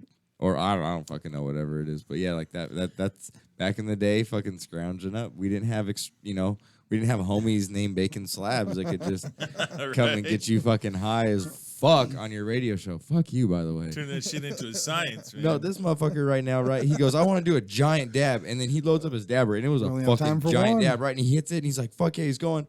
And he loads me up, and he's like, here. And I was like, no, I have to be coherent. Okay, even I have my fucking limits, homie. Like, holy fuck, no, I'm good. Like, I was like, fuck this, dude. I'm just taking this little one. We're out, cool. If I get too high on the show, I lose train of thought, and fucking, I don't like it. It irritates me. So I get really high after the show, not during the fucking show. This fucking asshole over here. I guess when you're fucked up. used to just having or blessed with a pretty good abundant amount of it around you at all times, you tend to smoke a little bit more. So your Yeah, tolerance fuck you level goes too. up. You know. Well, then you guys almost mentioned smoking yourself straight. I've done that before. You know, I can't Yeah. say I do it too much in dab times, but in the flower days, like in my younger, in the times of the blunt. Oh my god! Times of the blunt. Well, you know, like when I would like smoke 10 fucking blunts a day, like I thought it was the coolest thing ever. I never Dude, did I that. think I smoked myself like sober a couple times with the blunts. Yeah. Yeah, just be like stoned as fuck, and then all of a sudden, Yeah, you're like 8 boom, blunts deep. You're like, what- yeah, I definitely am I'm not, not stoned. high anymore. Yeah. What the fuck? and you try to smoke a joint, nothing happens. You're like, shit, Yeah. what the hell? Maybe the bong will 100%. work. Nope, Nope. didn't work. Nope. Not at all. Damn it. Okay, he said bong. That's when I started drinking. That's why I started drinking. He said bong and made the noise, right? I was watching this thing on The Voice. It was, I don't know, from a different country, right? Some guy just sat there and literally took a bong toke for like 2.5 minutes, 3 minutes. Oh, whatever. I think I've seen Did the you same. see that Yeah, too? it just like And forever. the people were like so amazed. Like the one girl was just like, "What the? Is he really doing?" Like people turned around just to make like see. So he got, you know what I mean? My thing is like, fuck that. I'm not impressed by that. I'm just impressed by how the motherfucker could go for 3 minutes without taking a fucking break, dude. I mean, I got deep did. lungs, but Dude, he I can't just go to sat 3 there. fucking minutes, dude. That's some savage shit right there, He dude. just sat there Fucking- and went. And, I holy don't know if it was shit. 3 minutes, bro. Okay, it was a long, was a long time. fucking time, bro. It was serious. It was over a minute. How the fuck do you do that? Because like to keep inhaling Training, like that, bro. like how do you Training. like your lungs must be able to see, expand that's so the thing though. deep, like hard, he, like he was on an old school bong, right? So it was a single shaft, single bubble, easy pull bong. Okay, not like now where even though there's zero lag still, and shit just- bongs, just- they're hard initial pulls, so it uses a little bit. Remember the old school fucking pull carb long Oh. stem thing? Okay, Yeah, so yeah, that's yeah. what he was hitting off of. And those have a way different cycle. So fuck? you can start hitting them super slow. You know, you can barely suck on that thing and get the sound, get the percolation sound.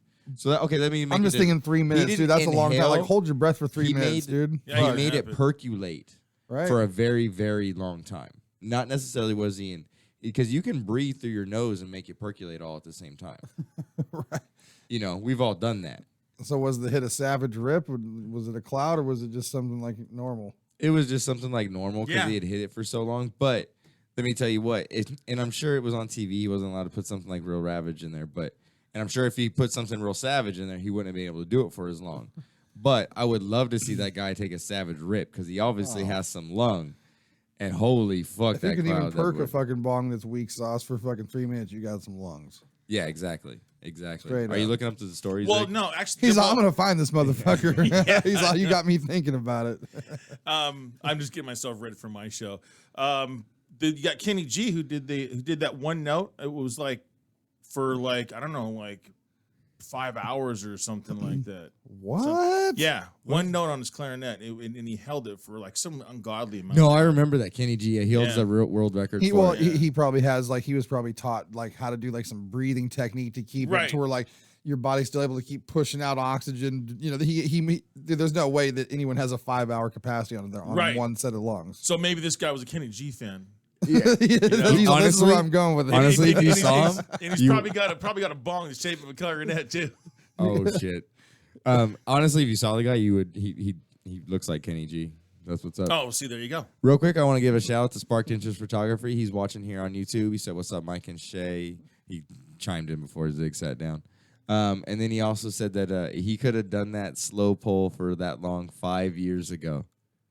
I don't know. I'm not going to call you out on it. Hey, dude, you never know, dude. Like, someone that can smoke someone out under the table, you would never know. Now, and he's a little skinny white boy. I'm able to do it. I'm not able to take rips all day long, half ounce a day or more. Ooh, I wish. Ooh. I remember smoking a Getting quarter a day, half ounce a day. I needed to function. That's where you got to buy those 5 packs of the Swishers and get down and funky. Fuck that. You're a blunt guy. I can't. No, take no, the no. I'm blunts. not anymore. I haven't been since I quit smoking cigarettes 3 years ago next month. Dude, the blunts, not to mention, I don't mean to sound like I'm quoting Wiz Khalifa over here, but he does make an interesting point. Why fucking put your herb in a nasty ass cigar, especially if you don't like cigarettes and tobacco, and ruin the taste of fine herb? Why not roll it in like a paper or something? You know, that's Right, So right. that's my opinion on it. You know, sharing Wiz's thought also. All right. I feel you on that one. And you know, you brought up papers, so let's shout out New Leaf Natural Rolling Papers, put out by my homie Chad from Hellstone Glass. He's gonna have everything pretty much popping with some badass rolling papers coming out here pretty quick. And he's going to be on the show, you know, promoting it, talking about everything. But I want to give a shout out to him. He's a big promoter of my show and big advocate for the whole hash community. So I support him as much as I possibly can because he's a good homie. He's definitely a good homie. If it's the same person, I tried that, and yeah, it's papers man. It's made out of hemp, and Well, these ones haven't been released yet. Actually, he's okay. just released. He's going to release them here pretty okay, soon. They're because made I out had of some rice that paper. were. Actually, Oh no, not rice paper. No, they were actually hemp paper. yeah. I've seen those. Yeah. Yeah, I'm like, oh shit, there you go. There's a keep lot it, of them keep it coming out real now. from the get go, right? Yeah, with the thing, well, what's funny is that you actually try to get it as far away from the hemp as possible, because you break it up, you remove the stem, and then people put it back in hemp paper. You know, you keep bringing up. That's the third time. I don't mean to change topics, but the third time you brought up hemp in such a short amount of time. Do you realize like how big of a topic, and how big of, you want to talk about industry jobs, and you want to talk about all this Oh, different yeah. stuff Oh, as yeah. far as like how the country. I mean, even people that don't smoke pot, people that have no fucking interest in weed whatsoever. Do you know how much things would change if the government wouldn't be such a fucking prick in general and let hemp farming go down? Like, as far as from the textile industry, the fuel industry, this, that, and the other. And we all know it takes money out of the big coffers pockets. So that's why it doesn't really happen. That's another topic for debate. But the ultimate thing is that's a whole nother entity away from the cannabis business that is the part of the cannabis business that's not being touched on with all this legalization shit. Do you Right. notice there's cars? You could look all this shit up on YouTube and on the internet, you know, look it up, everybody. There's stuff made out of hemp that I personally was like, are you shitting me? That's made out of fucking hemp. Like, get the fuck out of here. Like, so the point is there's so many things that could come and arise from the hemp farming, but there ain't shit being talked about it. There's nothing happening. And all that's happening is rich people are going to get richer off legalization. The government's going to have their nasty little hand in shit. That's all it's going to Well, change. there is a thing in 64 that California is now going to have a hemp industry. I haven't gotten really that far into that part of the law, but they are because they're allowing. How much do you want to bet they wait the 5 years for big business to get into it so they can regulate and control it? You know, Sound about right? yeah, but see, okay, that does sound about right. But I do know that there are people in Oregon that are getting hemp farm licenses from the state, and they're fully, they're issued. They can farm hemp, Right. and Okay. they're little farmers, and they're making their way through it, and they're doing it. So that is exactly right. Like you said, that is another part of this industry that's going to be opened up for jobs and for income. So people just have to kind of broaden their horizons. If you're a good farmer of cannabis, you can be a great farmer of hemp. Let me tell you what. My whole point is though is kind of like this on a broader spectrum, like Mm-hmm. looking beyond just like, yeah, I want to get blazed, bro. Like farming hemp, making textiles, no longer needing to like rely on foreign people, which brings essential jobs right back here without even having to bring the jobs overseas back here. You could like double up. very cheaply. Fuck Oh, yeah. Because the thing is, if you're going to use it in that type of industry, you're not looking for the quality of the actual smoking. No, you product need- you know, out you of need it. the hemp You're fibers, you You're need the just fucking stalks. growing it. Well, that's You're the just thing. growing it. There Like is- corn. Yeah, there is no. Essentially, fuck.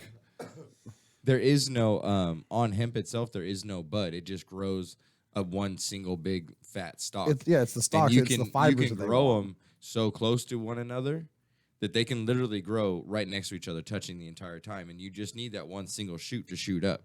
So in 6 acres, you can almost plant like 5,000 hemp plants that you can recycle twice a year. So that in itself is like a giant danger to the oil industry And the timber industry. and the timber industry Yeah. because it's a renewable resource Look up the that DuPont doesn't Paint take Company. shit. I mean, all you literally have to do is give hemp water. And it grows very, very quickly. Right. You That's don't what they call need it weed. That's It's why a they call it weed. It's a weed. Reach inside that cup. I don't know why it's turned over. There's a Which there's a cup? little bottle inside the cup right there. There's a little bottle. I brought that in, so I knew I had something to talk to you about. That right there. Pull that out of there. There you go. Oh, I love this shit. Great thing to bring. Thank you. Because that was basically, I mean, not trying to get back off of our topic, but this No, is this right is here is great. what I want to talk to you This about. is a cannabis extract, and we're on that Yes. topic today. And so the thing is there's a lot of health benefits. Yes, there is. And so I take this.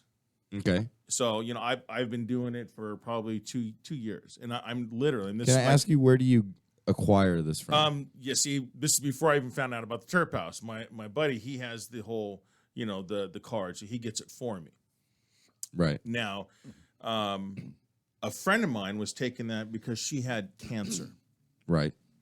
and she didn't want to go through chemotherapy. She didn't want to go through that whole. How old is this individual intense- that you're speaking about? She's in her late 20s. Oh, so she's in young. the She's younger, young. and she's not for the smoking, but she's down for this. Yes. Basically. Okay. Yeah. So that normally And- is like a baby boomer thing that I've been running in with. Like they're not comfortable with the smoking aspect, but they'll eat an edible or do a tincture or something that's not. you Yeah. know, Well, her thing, she's really into organics. I mean, she grows her own vegetables. She's like a little. Her house is age pretty much hippie? Yeah, basically. Yeah. She raises her own chickens. She fucking kills them and eats them. You know what I mean? And I fucking admire that to shit. no, that's a pastime thing that's lost in today's Right. thing. So if someone has the knowledge and the ability to do that, good Right. for them. Right. So, well, she acquired cancer, and she didn't want to go through chemotherapy, and so she started reaching out to people. Okay, well, I don't want to do this. I don't want to be put under radiation and all this bullshit. I just don't sucks. think it works. I think it's bullshit too. So she was talking to a friend of hers, and her friend talked to someone else, and then which touched base with her, said, "Hey, you know what? She needs to have." And there was something else she was doing, but he said the CBD oil, right, is a really good. And I'm telling you, it'll do this, blah blah blah. I can't break it down because I'm not a scientist, right? She started taking that, and within a year, her cancer was gone. Yeah, I believe it. What form of cancer was it? It was a type of breast cancer, Okay. Oh wow, but it was gone. The lump disappeared. So what 100% in remission. What I'm Gone. holding, Gone. so everybody Wow. can have reference. What I'm holding and what they are speaking about is a product made by Natural Mystic Organic. I've actually used several of their products in my lifetime, and I think they work great. This one in particular is their Pure Vitality. Their CBD AM strain is a 20-to-1 ratio, and it says at least with the little asterisks down here. So it is at least 20-to-1 ratio is what they're claiming. It says it's cannabis liquid extract from a top shelf flower. And when I read the ingredients, the first thing it's listed is cannabis, and in quotations it says high CBD strain. Now, I love that one, it's the first ingredient. The thing I don't like is that they can't tell you what strain it is. I think that things like this need to be strain specific because different strains have different healing properties. Well, as of right now, there's only a few. Like as far as I know, there's only maybe like a handful or two, like the Swiss Sioux, the ACDC, this, that, and the other that are kind of like well known, CBD strains. The Harlequin, I know 4 that I would trust. There's a couple of them out there that are kind of like within the community as the known ones, but outside of those, I'm not even too familiar with how many. The Charlotte's Web, of course, out of Colorado, that's a big one in the CBD world, but outside of that, I can't say I know too many of them. Yeah. So what? And the thing is also, she was taking another deal. I don't know what it was, but it was like whoever this guy was, he was into the whole, like TerpHouse is. Right. And so it probably a combination of the two help. But when I found, wow, that's great, and then she said that, what, if you just take, this is good, just like if you're taking a multivitamin. I mean, well, hell, if it cured my cancer, So I would want it to come back. I'd probably keep taking it even after I was like, declared out of remission and like fully good to go. I probably would have been like, you know what, fuck this. I'm going to do a daily dose. It's definitely not going to hurt me. Right. And so that's what I says, hey, shit, I should, you should just take it just like if you're popping a multivitamin. I'm like, oh, shit, yeah. And I tell you what, dude, because I work in the sun a lot when I do the motorcycle training. And during the summer, you're out there in the open. There's no shade. There's nothing like that. You're constantly exposed to the sun. No doubt. A lot of times, I'll roll my sleeves up. Now it got to a point where I started having a lot of these. They look kind of like moles or something. You know what I mean? I started taking that shit. Skin you don't cancer. see any of them. You don't see any of them. They just did within about 3 months. They all disappeared. That's crazy. The sun was probably having an effect on your skin for sure. And it's gone. I don't have. I swear to God, daily dude. Maintenance. Yeah. So I just thought it was going to wear something. Because I know you were, Brandon Lambo said, hey, someone's going to fucking give you an answer about something. Shay's going to give you an answer. Yeah. So that was my thing. I mean, what do you think as far as this is, as far as taking to just as a wellness? Thing for someone to take every day, just like a multivitamin. I take a multivitamin every day. A men's fucking multivitamin. But see, that's okay. I definitely have an answer for you. Okay, where do I start? The biggest one I could touch on topic real quick before you interject on Go. that one, Shay, is RSO, Rick Simpson oil. I It's- watched it- one. I watched one of those videos where he gave some to this guy, and this guy had I think it was melanoma skin cancer. This guy ended up being told to go through all the bullshit that all the doctors tell you to go through, and he ended up just rubbing RSO on him and doing a little under the tongue, and the guy was fully good to go. Kind of like how the little breast cancer thing you were saying. Just why go through chemo if you can have a little RSO? right. Okay, I have a couple of things. One off of your statement. Rick Simpson makes Phoenix Tears, not RSO. He actually denounces RSO. So Rick Simpson oil is not made by him. It's actually called Phoenix Tears. 2, Rachel says that you take trans multivitamins. Yeah, she said that. You take transgender multivitamins, not men multivitamins. Yeah, whatever, Rachel. Love you, honey. But She fucked you up on that one. I'm not going to say that's okay. Fuck off. She got you really hardcore. I'm fucking cracking up. Hey, speaking of that, let's go back to where you left off. Let's see what some of the people listening have to say. Let's see what they got. So it's sparked interest photography and Rachel that are really that are on here and pretty much cracking me the fuck up. Like, oh man, she self-identifies as a man. Like, I don't know. If you guys want to laugh, go look at the fucking chat right now on YouTube because my photographer and our engineer are pretty much just having a fucking field day with everything. Both of our engineers, because Mike's over there in the booth misspelling freckles and making shit fucking hilarious, talking about testicular cancer. Holy shit. He is a testicular. He is a testicular. He is a Jamie. testicular cancer. Okay, so back to the whole entire question. Do I think these are good? Everything like that. My answer being yes. On an overall, yes. But I believe that they need to get better. Okay? There's a couple of things in here that I don't like, but are okay for a human digested or anything like that. It's not like it's bad for you or anything like that. I just believe with more research, we're going to be able to have a better product. And that's just a wonderful thing. I do wish it was strain specific, because even though there are only a few high CBD strains, or what are considered a few high CBD strains, each one of those does have an individual property. Charlotte's Web was developed for a very specific purpose. So it has different properties and different healing factors than the other ones like ACDC and I'm not fucking Harlequin, yeah, and Swiss. So those have different things because they were bred with different ones. Now, my two favorite on high CBD strains would be Harlequin and Charlotte's Web. Not because they're the most popular, because they're the best ones. Charlotte's Web is the highest in CBD. I think it holds records for being the highest CBD strain out. I'm not sure if it's just a rumor, but I heard even that strain was being cloned and grown so much out there in Colorado to meet the demands of all the CBD needs out there that Right. it's even started to lose and taper off of its potency. Whether Oh, that's I'm sure. whether No, that's no, a no, rumor or not, I don't know. I'm not trying to sit there and say I'm it's, sure it's it fact, has. but I mean, that's who just how knows? it does. But this is taking it as an overall thing. I think it's great. I do think that you should consult with your doctor and telling them that you're taking this every single day, because the other components that are in it, how that's going to affect your system. You know what I mean?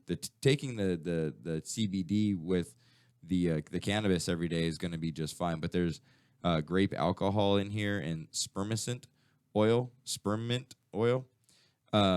You know, who knows how all that has like an overall effect on your body and how it's being absorbed. You know, I just make sure you check with a healthcare physician on that. They even actually refer to it here on the label. It says, you know, for proper dosage, consult with your healthcare physician, which I definitely suggest doing, because if you have any other problems, you want any other counteractions with anything. Dude, I'm 49 fucking years old, dude, and I've never had a serious problem in my fucking life. You know, the biggest problem I ever had was my appendix. Really? That was it. Well, then you're in pretty good health, and I suggest, Some taking people are And luckier than others. surprisingly, I'm in fucking pretty goddamn good health, dude. I swear to God, because I've done back in my day, boy, we had some fucking fun.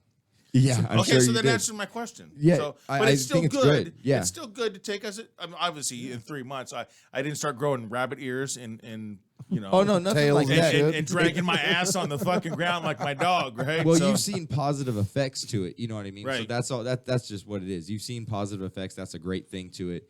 And you haven't seen any negative effects. Now, even if any of those things give you negative effects, they're not going to give you anything real bad. You know what I mean? So it's not, and they're all things that your body can break down. That's why they're in that. Right, That, not that like thing. not like the pharmaceutical industry, which has Right. shit. It's like, okay, yeah, this will help you sleep, but if you wake up with your balls swollen up like a cantaloupe, and Yeah, if you're you start fucked. pissing blood, or Contact you this just number. or you just don't wake up, this is the good one, or it may cause death. If you have these symptoms, call blah blah. Blah. How the fuck are you I'm gonna call? dead, you dick. you know what's Yeah. funny? You were trying to cure a cough and you were like worried about death. You're like, I think I'll keep the fucking cough. I'd rather Right? cough. You know what I mean? I'll live the rest of my life with a cough, but I'll live. Right. So I mean, what's the It worst might thing that cause can happen really, if it I might had? cause death. Like, what the fuck? So I mean, really, what is the worst side effect? It might have something if I had something with No, one of it'll the give you the ingredients. runs. Yeah, give me the shits. And that's Okay, pretty well- much it.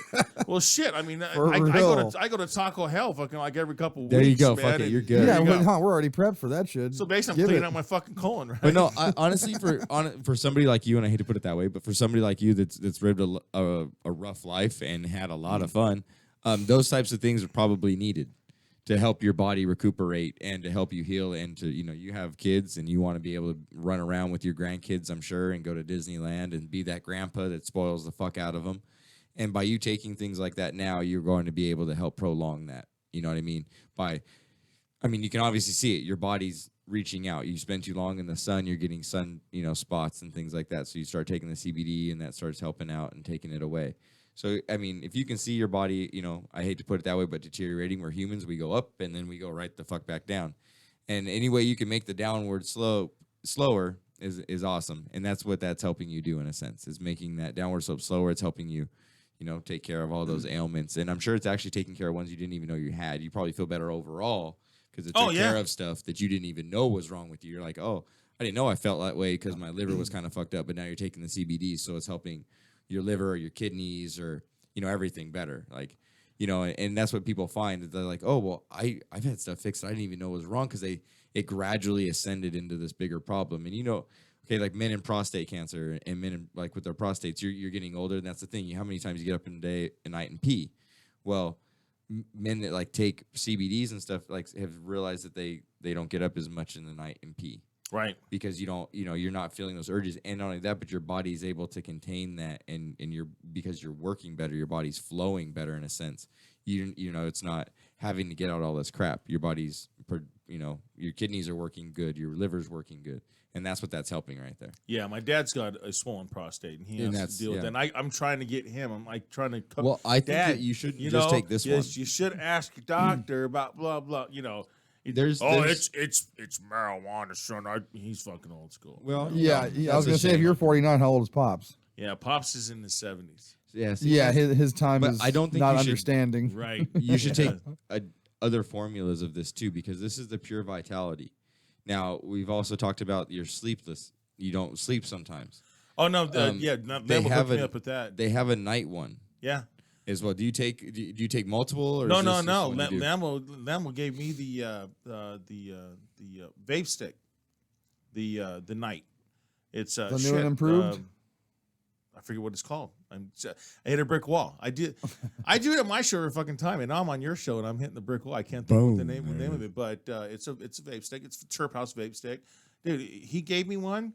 This was a couple months ago, and I took a hit. Boom, because I have insomnia. I slept like a baby the entire night. Yeah. I mean, was out. I mean, so that's what I'm saying. It wasn't. See, speaking of cannabis extracts, since we're on the topic of Yeah. the show, I think that's going to be, the more interesting side of it, really, as far as the future is concerned, because we've all, I mean, not all of us, but I mean, I've seen enough shows, been enough cannabis cups, this, that. The recreational side of it is always going to be fun, cool, colorful, and all that good stuff. But as far as for human beings, and as far as real interest, I think it's going to come from the CBD side of things, and what's going to unveil itself over the next couple of years even more. I have to bring something up real fast. How much fucking cannabis have you had today, Mike the engineer? Because you have fucked up. Are you break the wall? What in the fuck are you writing on my YouTube page? I got typing dyslexia. No shit. Oh You my became god, an engineer. Yeah. Dude, he's not It's doing like becoming an know what, astronaut, but everybody? being afraid of heights. This is the cannabis couch, and just blame that he is stoned. And he's But the he's reason I'm not. doing- He's not. He went out a cigarette. He's going to be doing my show later. What was You're in my fucked. cigarette? If he's doing your show and he's acting like this on my show, you are fucked, Zig. By the way, you're up next, aren't you, Zig? Yes, I am. What time's your show start, Zig? Why don't we do 7 that o'clock, plug? 7 to 9, dude. 7 to 9 today. That's why we can go over a little bit today, because we don't have anybody right after us, so You know that what? really doesn't matter. I know there's a sign right there. And if you guys want to go over a little bit, that's okay, because I'm one of the owners. So Yeah, see, that's what's up. We got him. That's why I was like, fuck it. He's on the mic. We can do whatever the fuck we want. That's what's up. I can always do another dab. We can always do another one. Yeah. you know, No, we'll go over a little bit. We have fun here on the Cannabis Couch, and I like what we're talking about. It's a good topic, because I think these products that Zig brought up, and I'm glad you came in here, and this is the perfect day to do all this, because the cannabis extraction was the entire topic of today. So I think these products are great, and I think they're great, and they're only going to get even better. You know what I mean? Because we're going to have more research into it. We're going That's to know what's exactly going on, and these products are going to get better. And this is really the most healthy way, in my opinion, to ingest cannabis is through these tincture drops. And I think it can only get more healthy with the more research we have with cannabis. We'll figure out how it reacts with, if you mix cannabis with alcohol, is it decomposing it, or, anything. We're going to have all this research. It's going to be able to be open to it, and it's going to be fucking fun as hell. right. You know what I mean? To learn all this kind of stuff. And I think you should definitely have more of this. My bass player, dude. My bass player peeks his fucking head inside the studio, man. Fuck It off. says, and he goes, "Fuck all you guys." Well, guess what? you don't Fuck you too. You guys don't even know. I'm looking at Shay. He's looking at the door. Yeah, I fuck turn- you too. I turn around. My bass player's giving these guys a finger. Never met him before. That's in their what's fucking up. life. Hey, I like Dude, him. Fuck hey, it. I can already tell your guys' band kicks ass because he walked in with a natural ice, pounded that motherfucker, and his bass player walks in with a Sex Pistol shirt talking about "fuck you" And a fucking has a tall Modelo. can Modelo. These guys That's what's fucking know up. how to party, bro. These guys know what's up, dude. These old cats know what the fuck time it is, right? You might as well join us, man. fucking hey, what is he on? 3? Yeah. Fuck. Get yourself. I gotta grab me a beer now. You brought one. You didn't bring me one, you fucker. That's an asshole move. Right? Drummers don't get bloody cock, There you go. You on now? You're on now. You're hot. What's up, you bloody cocks out there? There you go. Hold on, listen. First one of the day. Why is he not working, Mike? My engineer. Who's working? What happened? He's not working on 3. Do I need to go Oh, back you there got to and go to straighten 4. out? You got to go Oh, to 4. 3's not working. You got to go to 4. Yeah. 4. 4 is more better for you. 4's more better. That's a More- great fucking That's word. part of that You like dyslexia that? You kicking like in. that? Yeah, that's that dyslexia. He went to the school and he went to school here in the Inland Empire. I could tell. That's why I'm an engineer, man, because I got dyslexia. McDonald's want to hire me. He's a fucking Fontana guy, huh? Right? He's a fucking Fontana guy. Oh, fuck. We're getting hitting close to home now. Uh, Well, I'm Shit. 28 days without smoking any weed. Anyone want to get choked? Oh, fuck. This is Might what I ask happens. why? The Cannabis Couch goes overtime, and all of a sudden shit hits the fucking fan. Hey, I love it. I love it. We get to stay over. The fucking owner's about to be back, and we get to keep on talking shit. I love it, dude. Well, that's what I do best. I talk That's- shit. Welcome to my fucking radio show. Hello, sir. Nice to meet you. Nice to meet you too, bro. And we got Zig back with a fucking natty ice. Fuck it, we're doing it live. We're keeping the party rolling. Yeah, buddy. Sorry, we're talking about cannabis extraction here. This is the Cannabis Couch. Welcome. We love cannabis and everything cannabis related. So we're talking about cannabis extraction. You smoke weed, bro? I've been smoking weed since I was about 12, and I'm 51 right now. I like you. I like you. Except for the past 20 some odd days. Yep, the past 20, I'm on 27 days. I got to take a piss test. They gave me 30 days to get my piss clean, and said after that, they don't give a fuck what I do. Well, you got to drink a whole lot of beer, clean out that piss, and in fucking few days you get to fucking. I clean out in probably about less than 27 days, but I'm just kind of Did you take a preliminary piss test to make on sure the you're gonna fucking pass? edge a little bit. You know what I mean? I I'm could imagine. on the edge of the fucking building. I'm ready to jump. Fuck it, chug that motherfucker then. Get down. I got Oh, dabs in my shit. car. No, he can't. Fully takes a drug test in 3 This days. guy. Quitters. Fucking asshole. Don't you fucking tempt me. I know, what the fuck? It's funny as fuck because we got band practice, man. He sits there, takes a hit. Dude, he's focused. He's good to go. When he's not, he's like ADHD, dude. I swear have to Yo, God, bro, he take a just hit. sits So there bad, fucking- dude. I'm ADD, fucking OCD. OCD, MOPP. You fucking name it, man. I'm fucking. Yeah, you All know over the me. fucking You know, place. it was the only fucking thing that leveled me, man. I'm telling you.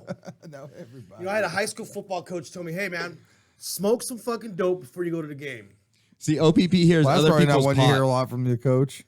Yeah, some OPP hears dope. other people's pot, not other people's pussy. And I don't know if you kids know, but OPP stands for other people's pussy. Oh, I didn't know that. Dude, what? I only fuck with one pussy, One pussy? and it's the most He's amazing married. pussy ever. Oh my god.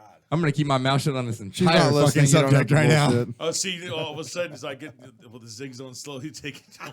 Oh, see, that's Next all right time- though. If we just bleed in, all we're gonna do is we're just gonna take a break, and it's just gonna be like one bleed in. You're just gonna take over mic 1. I'm gonna go to over there. We're just gonna keep on fucking rolling with it. Fuck it. Last time I had to sleep on the couch for a fucking month because I talked about eating pussy for 45 minutes. So she was listening in. Oh my So, god, dude. But hey, she listens to your show, not my show. This is the Zig His show. Yeah. She doesn't listen to my show, so you're good. You can talk about whatever you want for the next fucking hour. I'm good till. Oh, we're good. You got 58 minutes to do whatever the fuck you want. She's already bought the pillow and the blanket. She already set it on the couch. It's already. He's on the mic. Fuck it. He's on the couch already. Dog's gone. Once it hits your lips, it's so good. Oh my god. So you were talking about they actually make the CBD oil for certain applications. So obviously the research has been around, which I've known this. The research has been around for a long fucking time. Oh, You know, it hasn't gone away. But the thing is, the pharmaceutical industry, the Pharmaceutical Big companies. pharma. Wait, what I Pharmaceutical. Pharmaceutical. Pharmaceutical. You were close. the farm, big farm is they want to create all this, this what is it? Synthetic shit. You know what I mean? Like it's basically like Monsanto versions of everything. Right. All I know is GMO. In all the years I've been indulging in cannabis, dude, I've never seen anybody, never seen their eyeballs fall out, never seen their testicles fall off. Never seen You them know die. what I mean? Never seen them wake up and like, oh shit, you know what? I'm about ready to die. You know, I've seen people throw up. That was about the worst side effect right, ever. Right? I'm just way too baked right now. You know what I mean? Yeah. So Eat the whole fridge. Yep. That's the side effect. So obviously, they've been the research's been going on. So that, like I said, that wasn't the same exact one.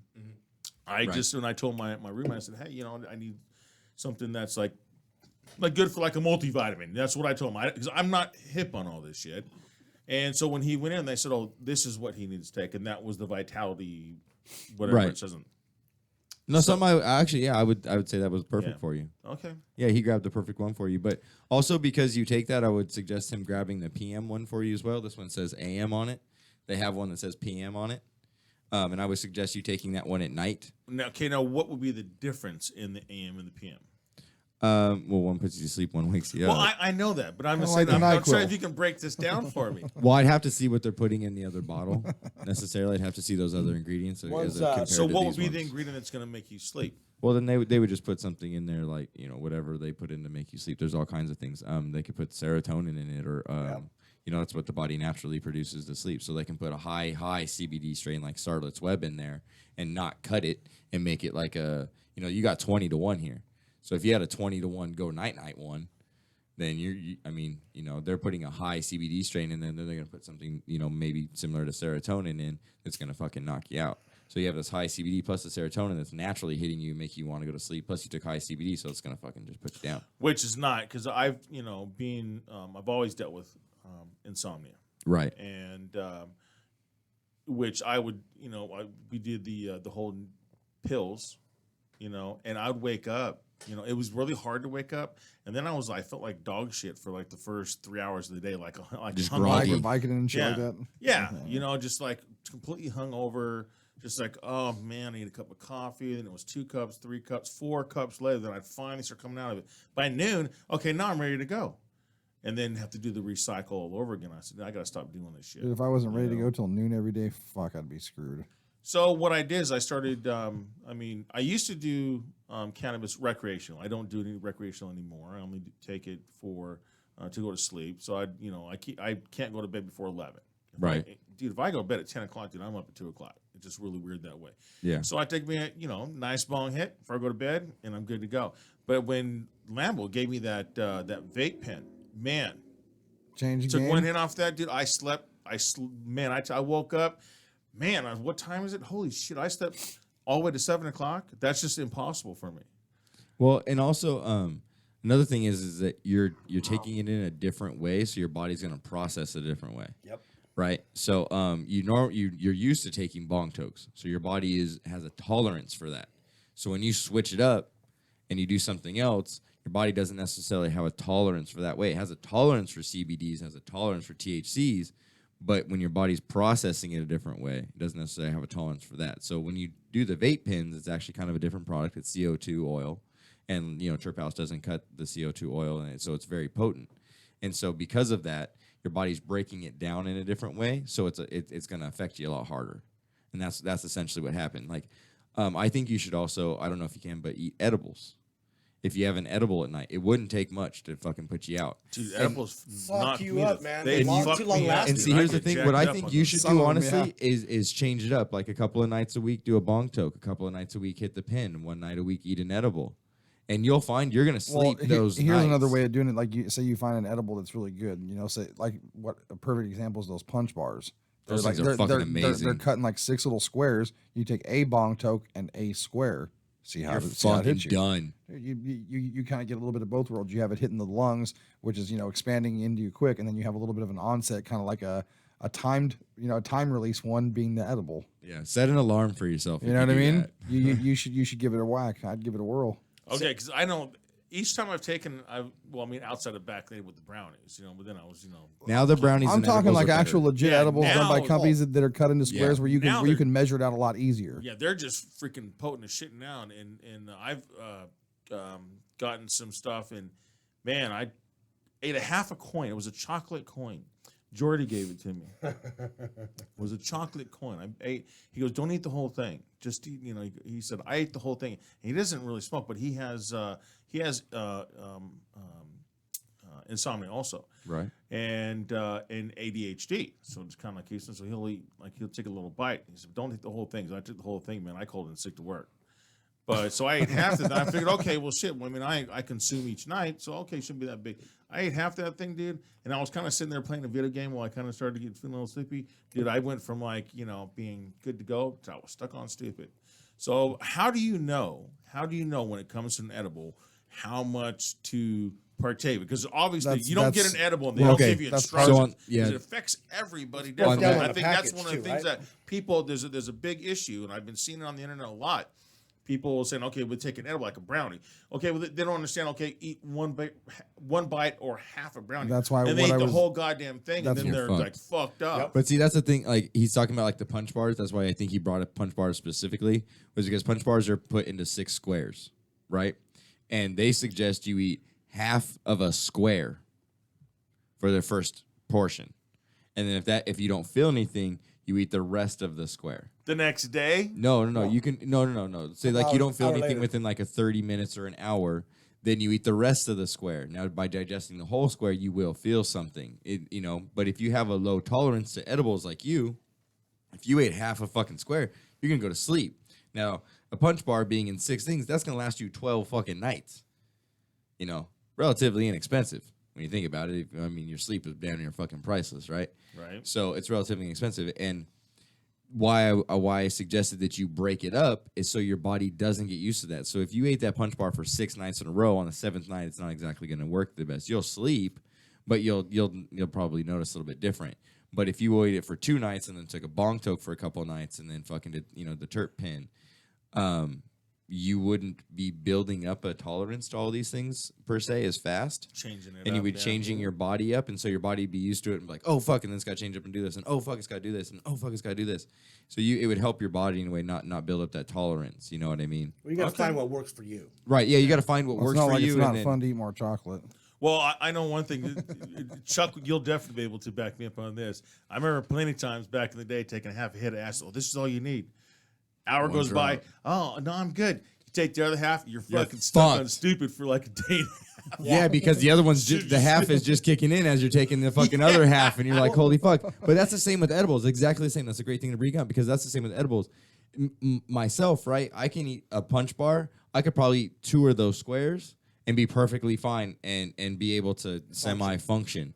But if I ate the 3rd one, I'm probably gonna go to fucking sleep.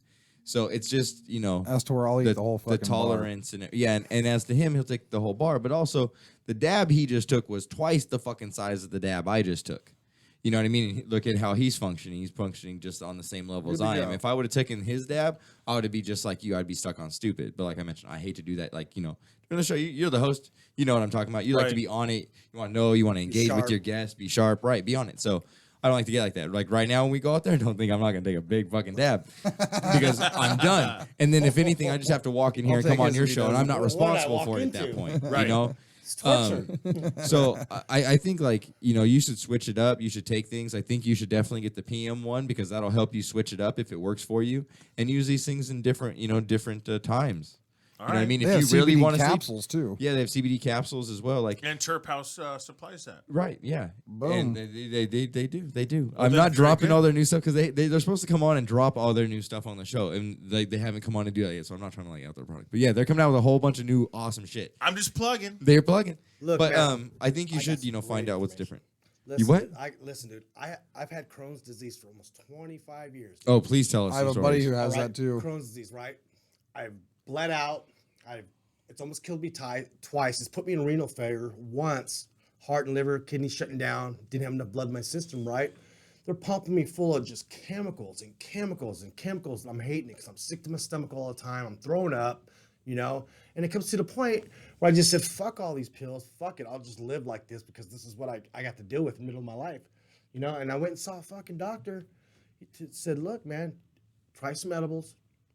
And I started eating edibles. Thing is, the edibles were just too strong.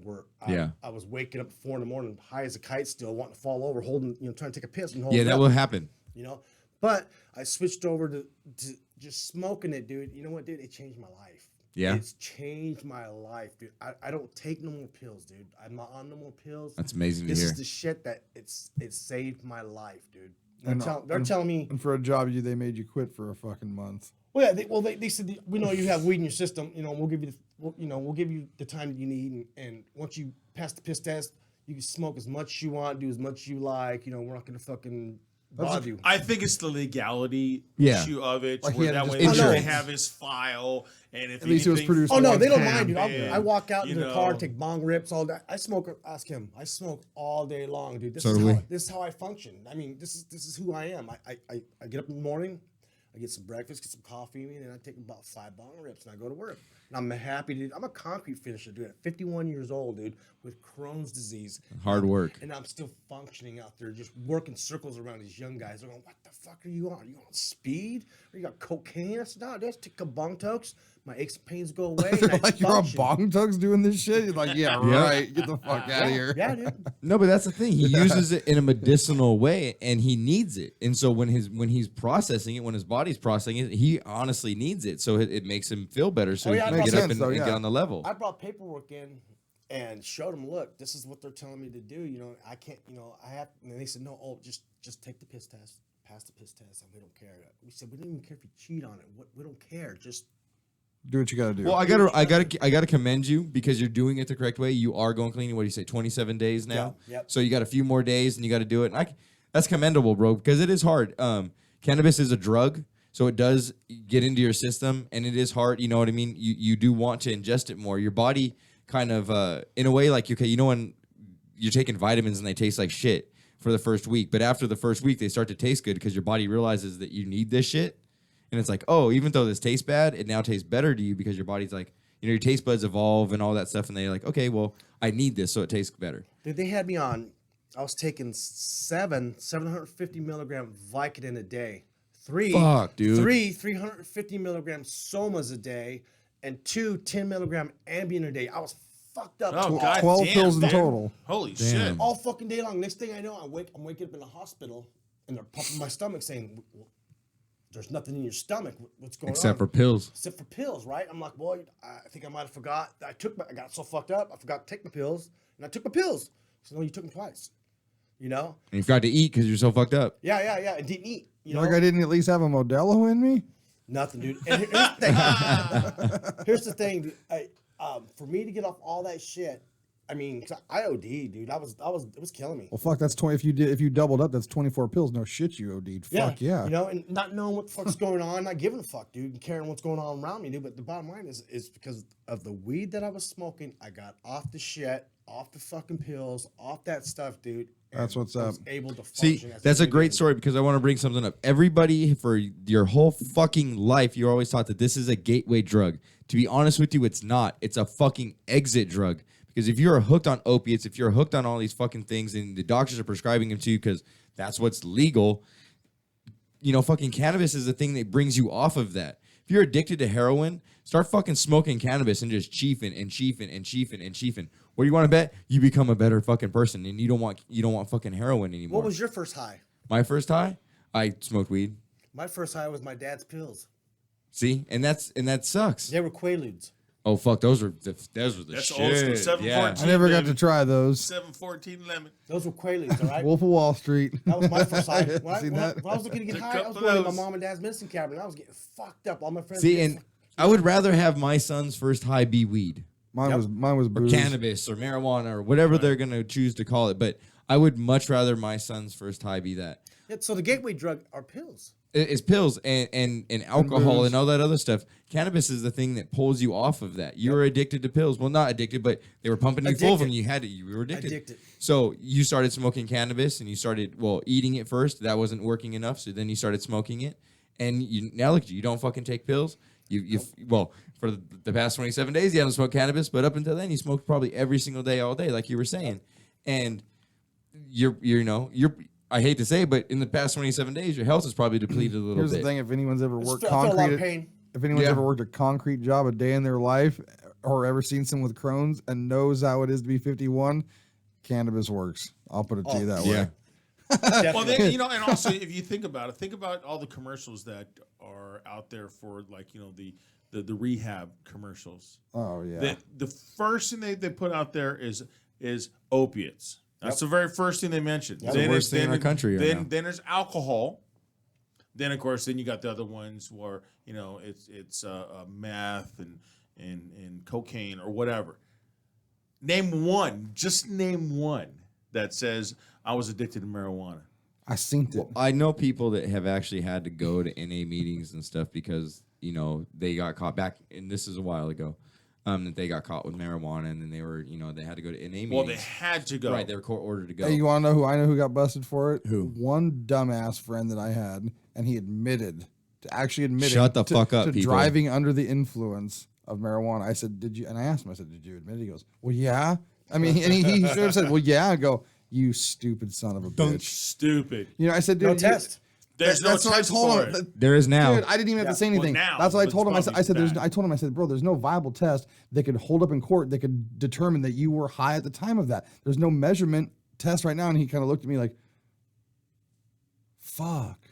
And I'm like, yeah, you're you good to officially are the stupidest person in the world. Motherfucker ever. You for sure you are. Yeah, because you can blow inside that thing. You and should it's slap your not- damn it's not self. going to Okay, so I was trigger it. watching Dave Chappelle's 2017 fucking comic thing, right? And he has a story exactly like that where he was all Cocaine's a motherfucker. yeah, but he was at the club with his boy and he was smoking, and his boy was like having a few drinks, right? And so then Dave had one drink, and he got kind of fucked up because he got crossfaded.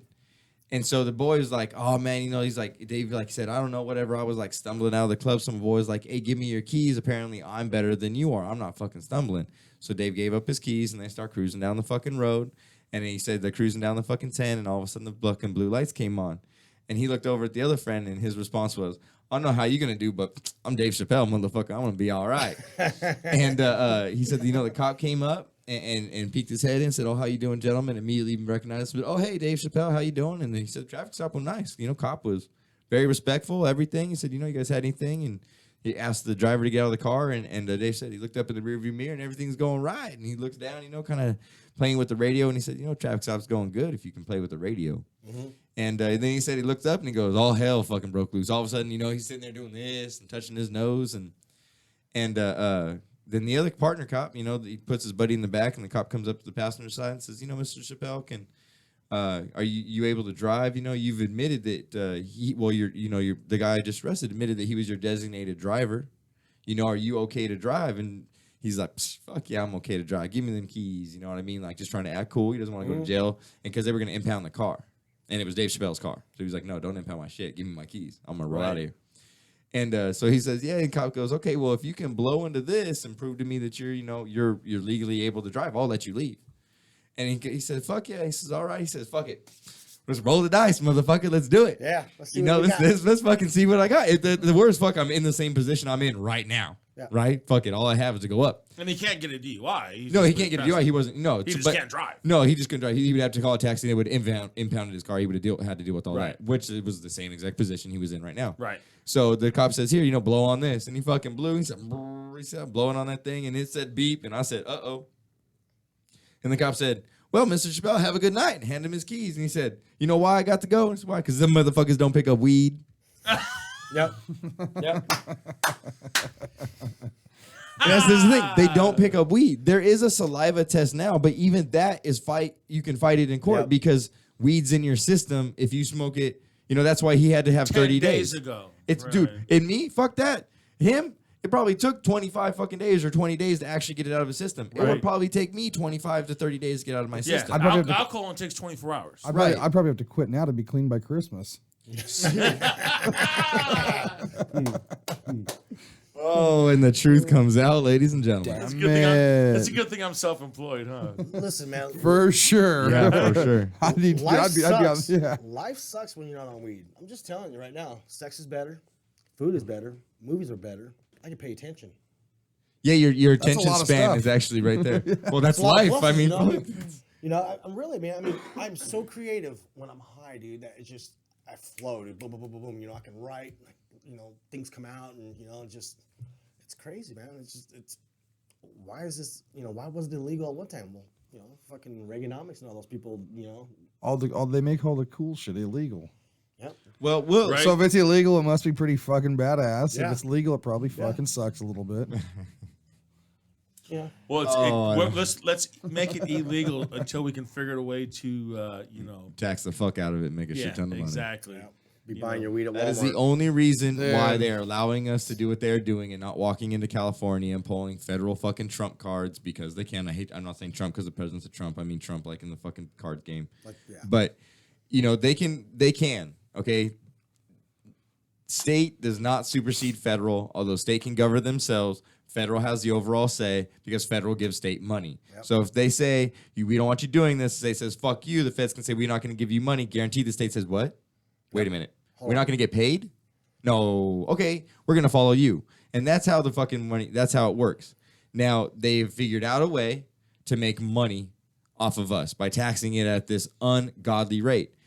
And I mean, honestly, like, I don't give a fuck. Whatever. I want to smoke weed. What do you guys think would happen if Sessions and Trump pulled back on all the recreational shit and didn't let it go anywhere past state controlled with federal over them like say medical in certain states that already have it? What do you think would happen if they pulled back on all the recreational stuff? Oregon, dude. Washington, Colorado, District Maine. of Columbia. I mean, they would lose. They would lose. Well, it's one. Colorado is balling. Yep. They're balling.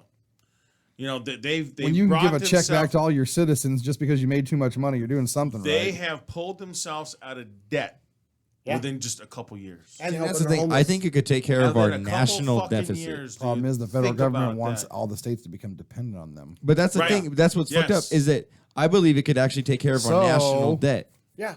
You know, China just bought a shit ton of our Hey, national debt. Not to hey. get political, but they just bought a shit ton of our fucking national debt.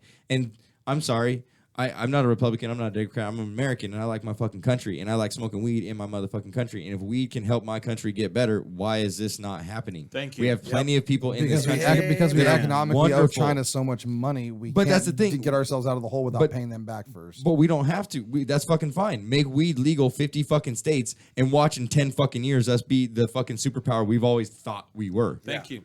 That's how we became the superpower in the first place because we Produced ruled our own shit. the industrial Right. revolution. We did everything. There was no. When you went Ship it to China, when they'd be you like, "Fuck walked that." into the fucking Sears, Made in or you USA. said USA. whatever it was. And It speaking said made and in who's USA. who's going out of business right now? Right. And very few people. I mean, or very few products. When you looked on it, said made in China or made in Korea or whatever. And you put that shit back on. Okay, the shelf. hold on. I want to hit on a topic. You said Sears going out of business. I want to tell you something about Sears and a wonderful business model that he came up with when he very first fucking started the business. Do you understand that all Sears stores own the land they sit on? So no, Sears is not going out of business. It was the best fucking business decision he ever made. That land is worth billions. Yep. Well, they also outsource like tools. Okay, because Everything. I own a motorcycle Craftsman. shop. Okay, now Craftsman. Now here, Is crap been? see, here's what I used to do. I mean, I've been using Craftsman tools since I was 14 years old. When I started my dad always had tools. When I started buying my own tools, I was 14. I walked around with a fucking lawnmower on the weekend and went and mowed lawns. And I Hustle. fixed my own bicycle. I fixed my own dirt bike. I fixed my own mini bike. You You know, hang out with my dad or what? You know, it dude, sounds like the same shit. I'm one of those mechanically. Do you have a mini inclined bike? kids. Dude? Yeah, me too. 5 years. You know what a motorcycle is. Motorcycle is a puzzle that you can ride. Yeah.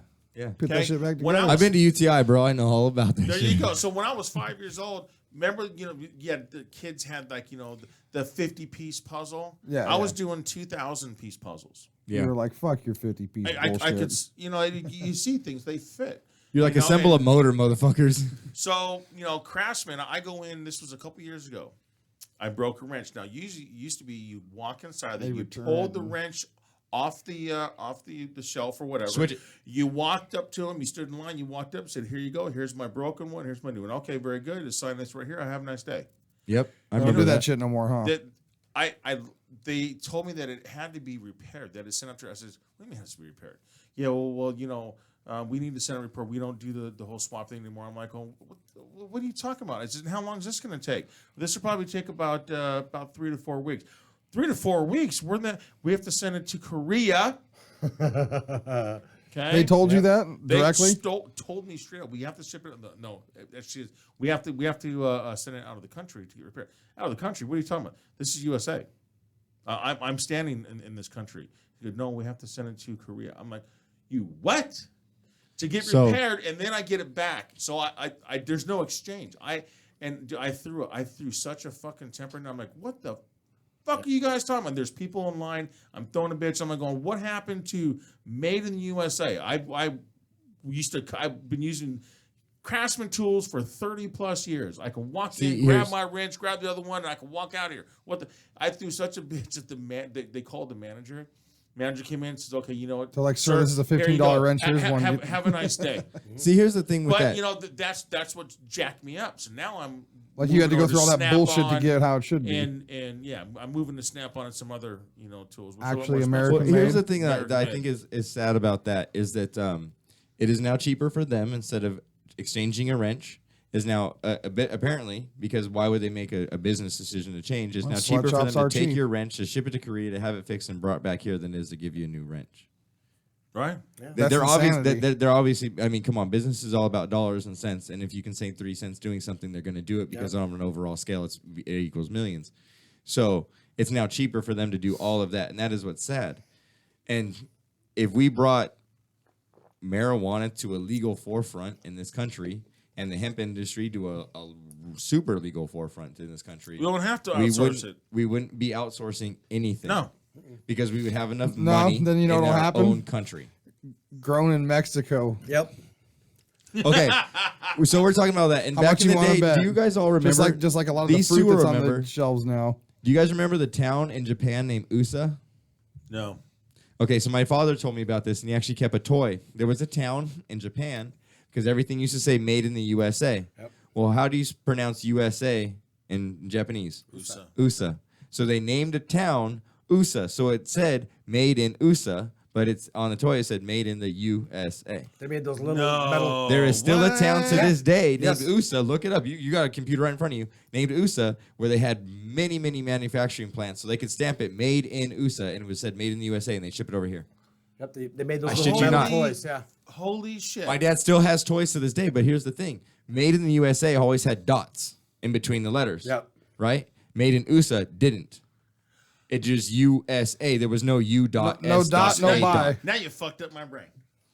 Yeah, I knew that would fuck you up because you didn't bring it up. And when you guys didn't bring it up, I was like, oh, maybe he doesn't know about this. I'm going to walk outside and punch somebody. Just because I'm pissed off now. Oh, shit. what you gotta do? Well, you know what you need to do? You need to smoke some fucking cannabis. Not before my show. I got a All right, dab you know what? waiting And for you. speaking of that, Look at this guy. He's Speaking- like going, I got a dab for you. speaking No, of fuck smoking it. cannabis You should bang and a his Japanese show, girl then. we are actually going to probably... Now Mike took his fucking headset off, so he can't hear what I'm saying. You should bang a Japanese girl. There he is. We're going to cut out of here, actually, because you have to get ready for his show. I need to get high. Zig needs to Definitely. punch somebody, and he needs to drink another fucking Modelo. So that's got what's shit to up. do. Yeah, we're here for another few hours. We're gonna rip someone's eyeball out and skull. fuck That's them. what's up. This is the 13th episode of the Cannabis Couch, and I really thank you guys for coming on. 13 is a lucky number where I come from, so right. thank you all. And I mean, fuck, this was a really great show. It was the longest show I've had, and I had a lot of fucking fun on it. Thank you guys for stopping in. I love fucking guests that just Thanks for having us. come in and have fun. Awesome, brother. And so, okay, I am Shay C. This is the fucking Cannabis Couch here on Kaotic Radio. Will you please stay tuned for the Zig Zone coming up here at 7 o'clock? And my next show is at Friday at 5. We're going to have a wonderful motherfucking show. Everybody, I hope you have a great day. Smoke some herb, have some fun, and fuck, kiss your lady. I'm out. See ya. See ya. Yeah. Another classic. Go ahead.